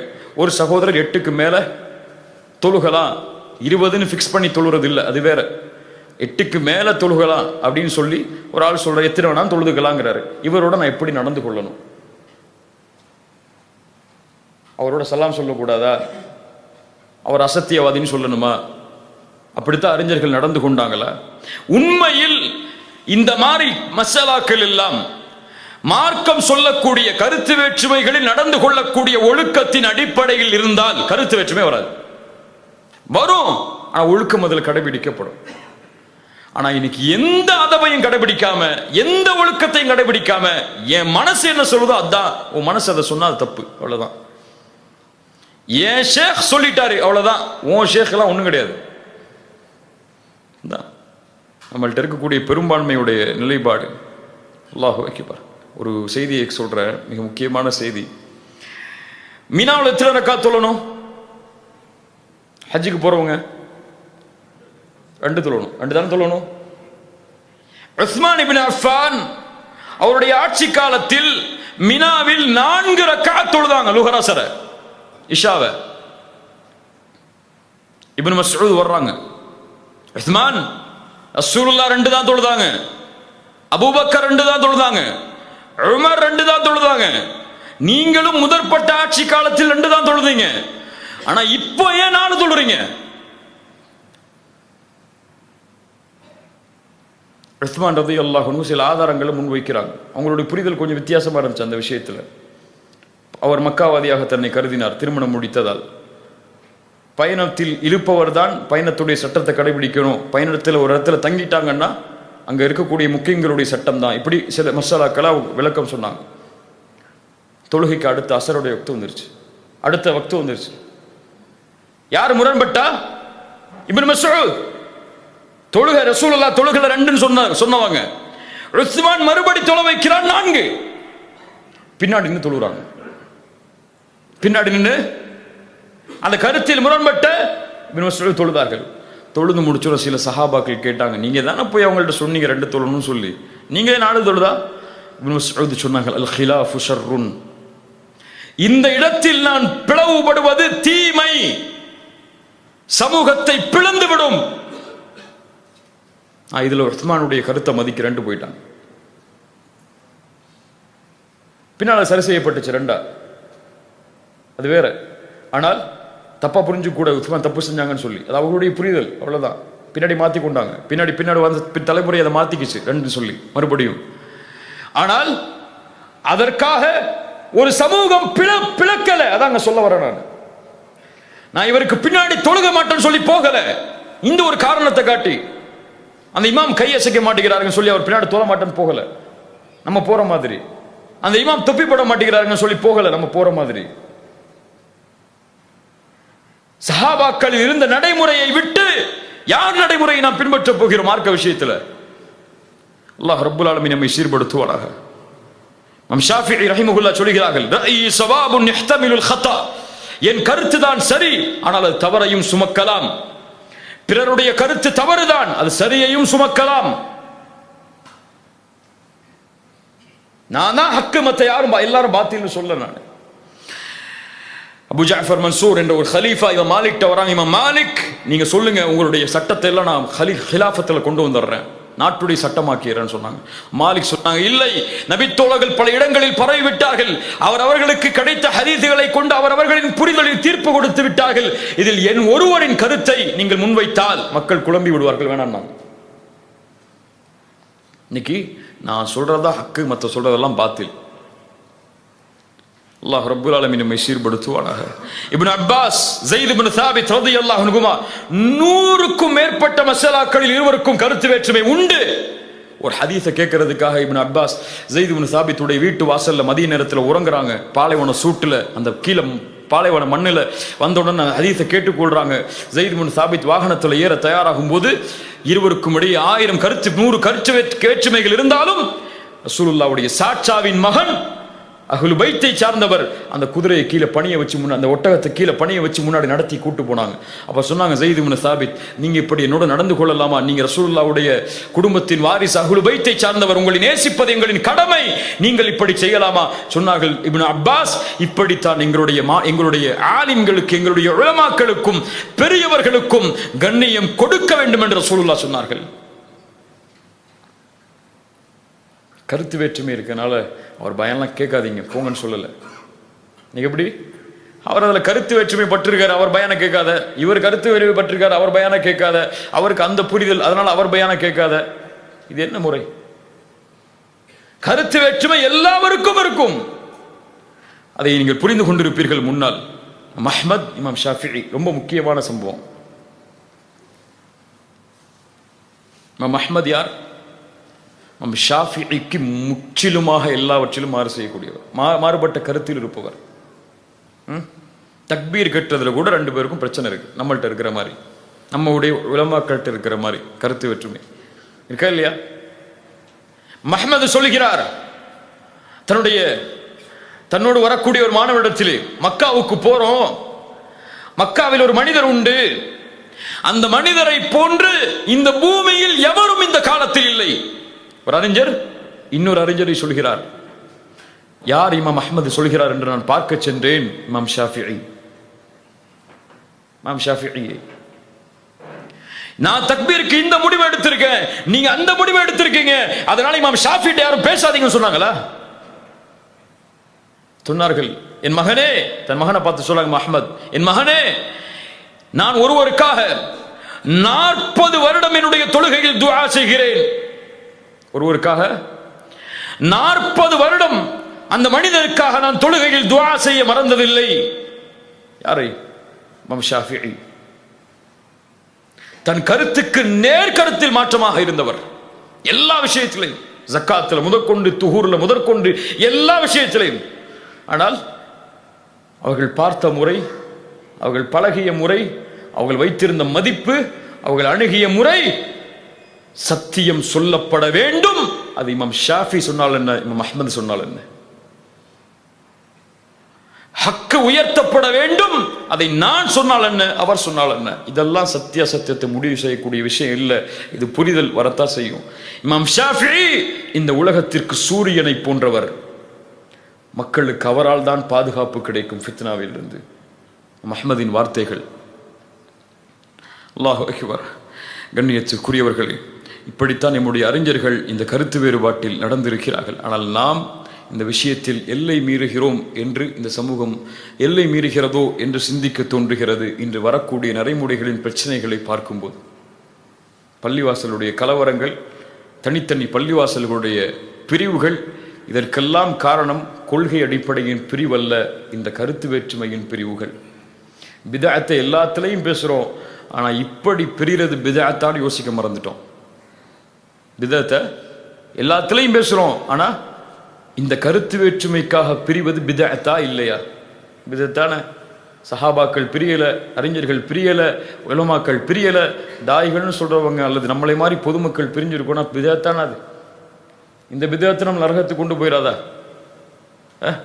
ஒரு கருத்தில் இருப்பதால் இன்னொரு கருத்தில் இருப்பவரை அசத்தியவாதி, அவர் முஅ்தஸிலா, அவர் ஹவாரிஜ், அவர் முர்ஜிஆ என்று பட்டம் கொடுப்பதில் எதை கண்டோம்? நம்முடைய பலத்தையும் கண்ணியத்தையும் இழந்ததை தவிர. அல்லாஹு அக்பர். கடைசியான மிக முக்கியமான காரணம் தஅஸ்ஸுப். தஅஸ்ஸுப், ஒரு ஷேഖை பின்பற்றுவது, ஒரு ஷேഖை பின்பற்றுவது. இப்னு தைமியா ரஹிமஹுல்லாஹ் சொன்னார்கள், எனக்கு எந்த இமாமும் தேவையில்லை, ஒரு இமாம் போதும் என்று யார் ஒருவன் முடிவெடுத்து அவரை பின்பற்றுகிறாரோ, அவர் எப்படி ராஃபிதாக்கள் எல்லா ஹலீஃபாக்களையும் புறக்கணித்து அலி மட்டும் போதும் என்று சொன்னார்களோ, எப்படி ஹாரிஜியாக்கள் உஸ்மானையும் அலியையும் காஃபிர் என்று மற்ற சஹாபாக்களை ஏற்றுக்கொண்டார்களோ, இப்படிப்பட்டவர்கள்தான். ஏன்? கருத்து வேற்றுமைகள் எது பலமோ, யார் கருத்து சரியோ அந்த கருத்தை பின்பற்றுபவர்களை பின்தொடர்ந்து செல்ல வேண்டுமே தவிர அவர் சொல்லிட்டா அவருக்கு மேல பேச்சே கிடையாதுன்னு சொல்லலாம் முடியாது நம்மளால. அவர் சொல்லிட்டா அவருக்கு இதுக்கு மேல பேச்சே கிடையாது. இன்னைக்கு நம்ம சமூகத்தில் ஒரு புதிய கலாச்சாரம் வளர்ந்து வருகிறது. தவிர்க்கப்பட வேண்டிய முக்கியமான கலாச்சாரம் ஒருவரை உயர்த்துவது, மற்றவர்களை தாழ்த்துவது, அல்லது ஒருவருடைய உரையை அதிகமாக கேட்பது, இன்னொருடைய உரையை கருத்து வேற்றுமைக்காக விடுவது. அக்கீதால பிரச்சனைக்காக இல்லை, அல்லது மார்க்கத்தில் அடிப்படையாக வரக்கூடிய விஷயங்களை பிரிஞ்சு போறாருங்கிறதுக்காக இல்லை, கருத்து வேற்றுமைக்காக. என் கருத்தில் அவர் இருக்கிறார், அவரை நான் உயர்த்துவேன், என் கருத்தில் இல்லை அவரை நான் தாழ்த்துவேன் சொல்லி ஆலிம்கள் மத்தியிலே பிரிச்சுட்டு உட்கார்ந்துருக்கோம். தஅஸ்ஸுப், கண்மூடித்தனமாக ஒருவரை பின்பற்றுவது, எந்த மார்க்க கல்வியும் இல்லாமல். அல்லாஹ் ரப்புல் ஆலமீன் இப்படிப்பட்ட கொள்கையிலிருந்து நம்மை பாதுகாப்பானாக. ஷேக் இப்னு கய்யிம் ரஹிமஹுல்லாஹ் சொன்னார்கள், என்னிடத்திலே என் ஷேக் யார் என்று கேட்டால் நான் சொல்லுவேன் ஷேഖி ரசூலுல்லாஹ். என் மன்ஹஜ் எதுவென்று கேட்டால் நான் சொல்லுவேன் அல் குர்ஆன் வ சுன்னஹ். என் ஜமாஅத் எதுவென்று கேட்டால் நான் சொல்லுவேன் முஸ்லிம்கள் சார்ந்திருக்கக்கூடிய ஜமாஅத் என்று. முஸ்லிம்கள் சார்ந்திருக்கக்கூடிய ஜமாஅத் என்று. அல்லாஹ் ரப்புல் ஆலமீன் நம்மை சீர்படுத்துவானாக. அமீருல் முஃமினீன் அலி இப்னு அபி தாலிப் அவர்கள் சொன்னார்கள், ஒரு மனிதனை கொண்டு சத்தியம் அறியப்படக்கூடாது. நல்லா புரிஞ்சுக்குங்க, ஒரு மனிதனை கொண்டு சத்தியம் அறியப்படக்கூடாது. இவர் சொன்னா சத்தியம்னு நினைக்கக்கூடாது. அவர் சொல்லக்கூடிய இல்மை கொண்டுதான் சத்தியம் முடிவெடுக்கப்பட வேண்டும். அவர் சொல்லக்கூடிய இல்மை கொண்டுதான் சத்தியம் முடிவெடுக்கப்பட வேண்டுமே தவிர இவர் சொல்லிட்டா சத்தியம் நினைச்சிடக்கூடாது. அவர் மதீனால படிச்சு வந்திருக்காரு, அவர் மக்கால படிச்சு வந்திருக்காரு, அவர் சொன்னா சத்தியம். இல்மை கொண்டுதான் ஒரு மனிதன் முடிவு செய்யப்பட வேண்டுமே தவிர கண்மூடித்தனமா அவர் முடிவு செஞ்சிடக்கூடாது. அவர் சொல்லிட்டாலே சத்தியம்தான் அப்படின்னு சொல்லி முடிவு பண்ணிடக்கூடாது. இல்மை தேட வேண்டும், அறிய வேண்டும். அல்லாஹ் ரப்புல் ஆலமீன் நமக்கு தெளிவை தருவானாக. அப்படியே கருத்து வேற்றுமை பட்டாலும், நம் கருத்தில் மாற்றமாக இருந்தாலும், அவரை அழைக்கக்கூடிய முறையும் அதற்காக நாம் பயன்படுத்தக்கூடிய வார்த்தைகளும் கண்ணியமா இருக்கணும். இன்னைக்கு கபூர் வணக்கத்தில் ஈடுபட்டு கொண்டிருக்கக்கூடிய மக்களை பெரும்பான்மையா நம்முடைய குர்ஆன் சுன்னாவுடைய பாதையில கொண்டு வர முடியாததுக்கு காரணம் இதுதான். பிதஅத்துகளை செய்யக்கூடிய ஆதாரங்களே இல்லாம கருத்து வேறுபாடு பட்டு போன மக்களை ஆதாரங்களை காட்டி சரியான வழிக்கு கொண்டு வர முடியாததுக்கு காரணம் இதுதான் நம்முடைய அணுகுமுறை. உடனே ஒரு செயலை செஞ்சிட்டாரா, அவருக்கு தெரிஞ்சு செய்யறாரா தெரியாம செய்யறாரா, அவருக்கு இல்மு இருக்கா இல்லையா, எந்த நிலைப்பாட்டில் செய்யறாரு, எதை பத்தியும் கேட்காம அங்க ஒரு ஆள் சொன்னாருங்க அவர் செய்யறாருன்னு சொல்லி அப்படியே அப்படி செஞ்சா அவர் பிதஅத் செய்யறாரு, அவர் நாளைக்கே நரகத்துக்கு போயிறாரு மூத்தாடா அப்படின்னு சொல்லக்கூடாது. தப்பு. அந்த சட்டம் சொன்ன மாதிரி தான் ஒரு ஆள் உங்கள்கிட்ட அவர் பிதஅத்வாதியா, அவர் ஹவாரிஜ் கொள்கையில் இருக்காரா, முஅ்தஸிலாவா இருக்காரா, இந்த அக்கீதால விலகி இருக்காரா கேட்டா ஃபத்வா என்ன? போய் வழிகாட்டு. ஃபிர்அவுன், அடிக்கடி நான் சொல்லுவேன், ஃபிர்அவுன் தன்னை ரப் என்று சொன்னான். ஆனா ரப்புக்குமுல் அலா, நான் தான் ரப்பு, என்னை விட ரப்பு இல்ல. தன்னை ரப்பாக ஏற்ற, ரப்பை அல்லாஹ்வாக ஏற்ற ஒரே காரணத்திற்காக மனைவியை கொலை செய்தான். தன் பெண்ணுக்கு வேலையாக இருந்த மாஷிதா இப்னத்தி ஃபிர்அவுன் கொலை செய்தான். பனி இஸ்ரவேலர்களுடைய ஆண் குழந்தைகள் எல்லாவற்றையும் மறுத்தான். இவ்வளவு கொடுங்கோலன். இத்ஹபா இலா ஃபிர்அவுன் இன்னஹு தகா. அல்லாஹ் சொல்றான் பாருங்க குர்ஆன்ல, ஃபிர்அவுனிடத்தில் செல்லுங்கள், அவன் வரம்பு மீறுகிறான். ஃபகூலா லஹு கௌலல் லய்யினா லஅல்லஹு யததக்கரு அவ் யக்ஷா. அவனிடத்தில் நீங்கள் மென்மையோடு பேசுங்கள் மூசா ஹாரூன், அவன் ஒருவேளை நினைவு பெறலாம், ஒருவேளை அல்லாஹ்வை பயப்படலாம். எப்படி? அனா ரப்புக்குமுல் அலா, நான் உயர்வான இறைவன் என்று சொல்லக்கூடிய ஃபிர்அவுனிடத்தில் எப்படி பேசணும்? மூசா ஹாரூன், ஏதோ மூசா நபி சமூகத்தில் அப்படி பேசலாங்க, இந்த சமூகத்தில் அப்படிலாம் பேசக்கூடாதுலாம் கிடையாது. நபிமார்கள் வரலாற்றை படிக்கிறதுக்கு இல்ல, படிப்பினை பெறதுக்கு. எப்படி பேசணும்? மென்மையா பேசுங்க மூசா, மென்மையா பேசுங்க ஹாரூன்.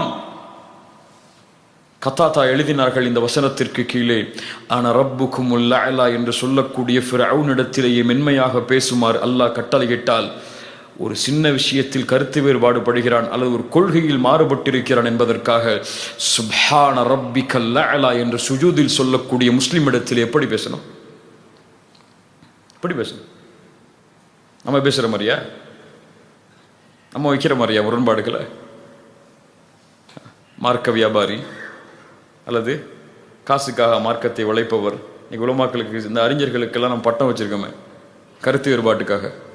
இப்படியா? ஃபேஸ்புக்கில் எழுதுறதா? ஃபேஸ்புக்கில் அவரை பற்றி ஸ்டேட்டஸ் போடுறதா?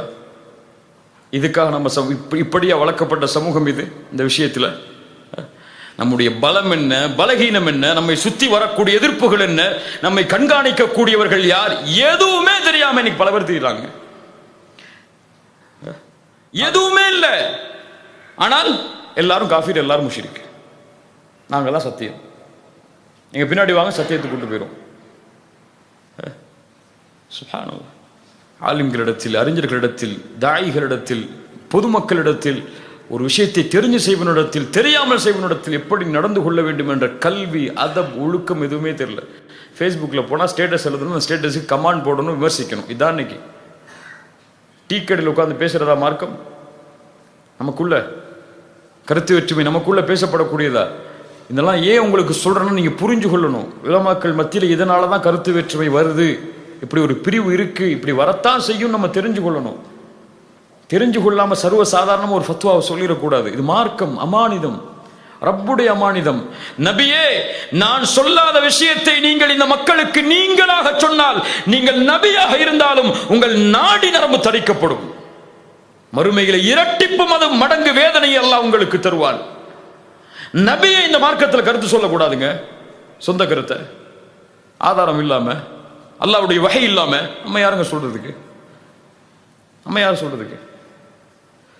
தீனுடைய அமானிதத்தை நம்முடைய நாவுகள் பேண வேண்டும், 1000 முறை சிந்திக்க வேண்டும். ஒரு விஷயத்தை மார்க்கத்தில் பேசுறதுக்கு தப்பு இல்லை. நான் பேசிட்டோம் தப்பா, தௌபா செய்யாமல்ல மன்னிக்க மாட்டான். தௌபா செய்யாமல்ல மன்னிக்க மாட்டான்.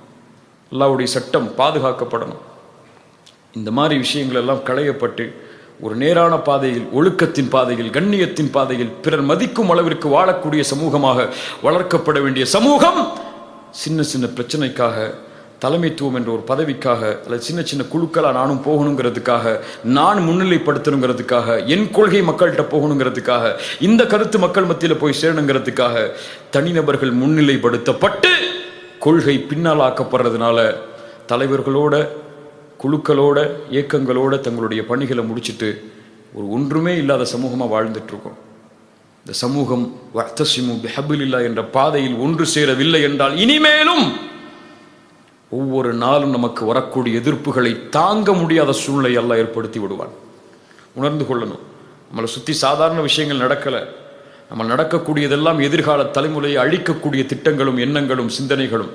இதெல்லாம் இந்த சமூகம் பார்த்துக்கிட்டு இன்னும் இந்த மாதிரி இருந்தோன்னு சொன்னால் நம்முடைய சமூகத்தை நம்மளே கீழே கொண்டு போகிற மாதிரி தான். கண்ணியத்துக்குரிய அன்பு சகோதரர்களே, சகோதரிகளே, அல்லாஹ்வுக்காக ஒன்று சேருங்கள். குர்ஆன் சுன்னாவில் கொள்கையில் தெளிவு பெறுங்கள், இல்மை பெற்று அறிஞர்கள் முரண்பட்டால் கல்வியோடு அதை அணுகுங்கள். உங்களுடைய சிந்தனைகளால், உங்களுடைய புரிதலால் இப்படித்தான் நான் வளர்ந்தேன், அப்படித்தான் இருப்பேன்னா சொல்லாதீங்க. இல்மை தேடி போங்க, இல்மை தேடுங்க. கண்ணியமான முறையில் இந்த சமூகம் ஒன்று சேருவதற்கு முயற்சி செய்யுங்க. மறுபடியும் சொல்றேன், சத்தியம் சொல்லப்பட வேண்டும். சத்தியம் யார் சொன்னாலும் பரவாயில்லை. அசத்தியம் அழிக்கப்பட வேண்டும். அதற்காக யார் முயற்சித்தாலும் பரவாயில்லை. சத்தியம் உயர்த்தப்படணும், அவ்வளவுதான். ஹக்கு உயர்த்தப்படணும். அதான் அபு உபைதா ரலியல்லாஹு அன்ஹு, ஹாலித் இப்னு வலீத் ரலியல்லாஹு அன்ஹு, அந்த வரலாற்றை படிச்சு பாருங்க அறிஞர்கள்ட்ட கேட்டு. அபு உபைதா அபூபக்கர் ரலியல்லாஹு அன்ஹு வந்தவுடன் ஹாலித் இப்னு வலீத் அபு உபைதாவை படைத்தளபதியாக நீக்கிவிட்டு ஹாலிதை வைக்கிறார்கள். உமர் இப்னு கத்தாப் ஹாலிதை நீக்கிவிட்டு வந்தவுடன் அபு உபைதாவை வைத்தார்கள். இப்படி மாற்றி மாற்றி கடித பரிமாற்றம் வந்துகிட்டே இருக்கு. ஒரு போர் நடைபெற்றுக் கொண்டிருக்குது. அபு உபைதாவுக்கு கடிதம் வருது. ஹாலித் உடனடியாக இந்த படையிலிருந்து நீக்கப்பட்டு, அபு உபைதா நீங்க தலைமைத்துவத்துக்கு போயே ஆகணும். போர் முடிகிற வரைக்கும் அந்த கடிதத்தை அபு உபைதா திறந்து காட்டல யாருக்கும். ஒரு தலைமைத்துவம் தனக்கு கிடைச்சிருக்குன்னு யாருக்கும் திறந்து காட்டல. ஹாலித் மொழி சொன்னாங்க, தவறு செஞ்சிட்டீங்க அபு உபைதா, ஒரு ஹலீஃபாவின் கட்டளையை மீறி விட்டீர்கள். இல்லை ஹாலித் இப்னு வலீத், ஒரு குழப்பம் ஏற்பட்டு விடக்கூடாது. நீங்கள் வழி நடத்தினால் என்ன, நான் வழி நடத்தினால் என்ன? இந்த எண்ணம் வரணும் நமக்கு. எதிர்கால தலைமுறைக்கு வரணும். இந்த தலைமுறை விடுங்க, தலைமுறை விடுங்க, வழிகாட்டப்படணும். ஆனால் எதிர்கால தலைமுறை இந்த சிந்தனையோடு வளரக்கூடாது. ரிபு இப்னு ஆமிர் அழைக்கப்படுகிறார் எதிரி மன்னரை சந்திப்பதற்காக. எதிரி மன்னர் 2வது முறைக்கு பேச்சுவார்த்தை கூப்பிடுறாங்க. ரிபு இப்னு ஆமிர் அனுப்புங்கன்னு சொல்லி போறாங்க. 3வது முறைக்கு பேச்சுவார்த்தை கூப்பிடுறாங்க. அம்ர் இப்னு ஆஸ் சொல்றாங்க, ரிபு இப்னு ஆமிர் நீங்க போங்க மறுபடியும் சொல்லி. ரிபு இப்னு ஆமிர் சொன்னாங்க, இல்லை நான் போக மாட்டேன், இந்த தடவை வேறொரு நபித்தோழரை அனுப்புங்கள், அந்த மன்னன் அறிந்து கொள்ளட்டும் எங்க எல்லாருடைய நோக்கமும் ஒண்ணுதான் சொல்லி அவர் போய் பேசட்டும். இப்படி பிறரை முன்னிறுத்தி தன்னை பின்னால் ஆக்கி போக வேண்டிய சமூகம், நான் மட்டும் முன்னாடி போறேன், எல்லாம் என் பின்னாடி வாங்க கூப்பிடுது. தப்பு. அல்லாஹ் ரப்புல் ஆலமீன் நம்மை சீர்படுத்துவானாக. அல்லாஹ் நமக்கு இதில் புரிதலை தருவானாக. தவறான புரிதலில் அல்லாஹ் இதிலிருந்து நம்ம நீக்குவானாக. ரொம்ப கஷ்டமான சப்ஜெக்ட் தான். நீங்க புரிஞ்சு கொள்றதுக்கு அர்த்தம் சொல்றேன். இது ஒரு முடிவல்ல, இதான் இதுக்கு மேல ஒண்ணுமே கிடையாதுன்னு இல்லை. ஒரு சின்ன ஒரு விஷயம் இது. ஃபிக்ஹுல் ஹிலாஃப்ல அந்த பாடத்தில் ஒரு சின்ன விஷயம் தான் முன்னாடி சொல்லியிருக்கேன். இதுல ஏராளமான விஷயம் இருக்கு. இந்த ஃபிக்ஹை புரிந்து கொள்ளக்கூடிய முறையில் அந்த சின்ன விஷயத்தை வச்சிருக்கக்கூடிய நாம் இப்போ எடுத்துட்டு போக வேண்டிய ஒரே ஒரு கல்வியாக மட்டும் நான் சொல்றேன். அக்கீதால கருத்து வேற்றுமை வராது. அக்கீதால கருத்து வேற்றுமை வந்தால் சஹாபாக்கள் இந்த நிலைப்பாட்டில் இருந்தாங்கன்னு தெரிஞ்சு கொண்டா போதும். தர்கால போய் தவாஃப் செய்யலாமா அப்படின்னு ஒரு ஆள் வந்து கேட்டால், அபூபக்கர் தவாஃப் செய்யலைங்க எந்த கபரையும், உமர் தவாஃப் செய்யலைங்க எந்த கபரையும், உஸ்மான் தவாஃப் செய்யலைங்க எந்த கபரையும், அலி தவாஃப் செய்யலைங்க எந்த கபரையும், இப்போ நம்ம எப்படிங்க செய்ய முடியும்? தான் பதில். அப்துல் பாசித் சொன்னார், முஃப்தி உமர் ஷெரீப் சொன்னார், முபாரக் மதனி சொன்னார். இதெல்லாம் வேல்யூ கிடையாது. அக்கீதால இதுக்கெல்லாம் வேல்யூவே கிடையாது. சஹாபாக்கள் முன்னிறுத்தப்பட்டா வேல்யூ, அவ்வளவுதான். தர்கால போய் அவுலியாக்கள்கிட்ட துவா கேட்கலாமா?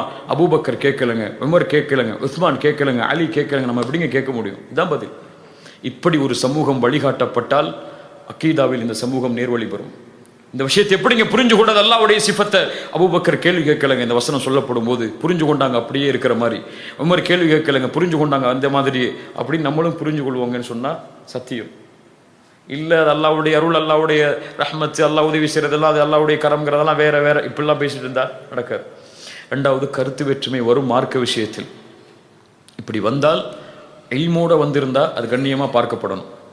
இதே சொல்லுகிறார். இல்மு இல்லை, ஆதாரம் இல்லை, அது தெளிவாக புரிஞ்சு கொள்ள வேண்டிய சட்டம், அது மூடலா இல்லை, அதில் எந்த இல்மும் அவருக்கு கொடுக்கப்படலை, அவர் ஒன்று சொல்றாருன்னு சொன்னால் ஏற்றுக்கொள்ள வேண்டிய அவசியம் இல்லை. அது அவர் கருத்துன்னு சொல்ல முடியாது. அது ஒரு வழிகேடு தான். அதுவும் ஆதாரம் இல்லாமல் ஒரு ஃபத்வா சொல்றாருன்னா அது வழிகேடு தான். ஆதாரத்தோட பிரிகிறாங்கன்னா தான் பேசிட்டு இருக்கோம். நம்ம ஆதாரத்தோட அதை புரிஞ்சு கொள்றதுல பிரிகிறாங்கன்னா தான் பேசிட்டு இருக்கோம். ஆதாரமே இல்லை, ஒரு ஆள் சொல்றாரு ஃபத்வான்னு சொன்னா அது பிதஅத் தான், அதில் மாற்றுக்கிறது இல்லை. ஆதாரம் இருக்கு, அதில் புரிதல்ல வேறுபாடு இருக்குன்னா தான் சொன்னா அந்த ரெண்டுல எது சரி தப்புன்னு சொல்ல முடியாது. அது ஏற்றுக்கொள்ளது பலம் மிக்கது, பலம் குறைந்தது சொல்லலாம், ஹக்கு பாத்தின்னு சொல்ல முடியாது.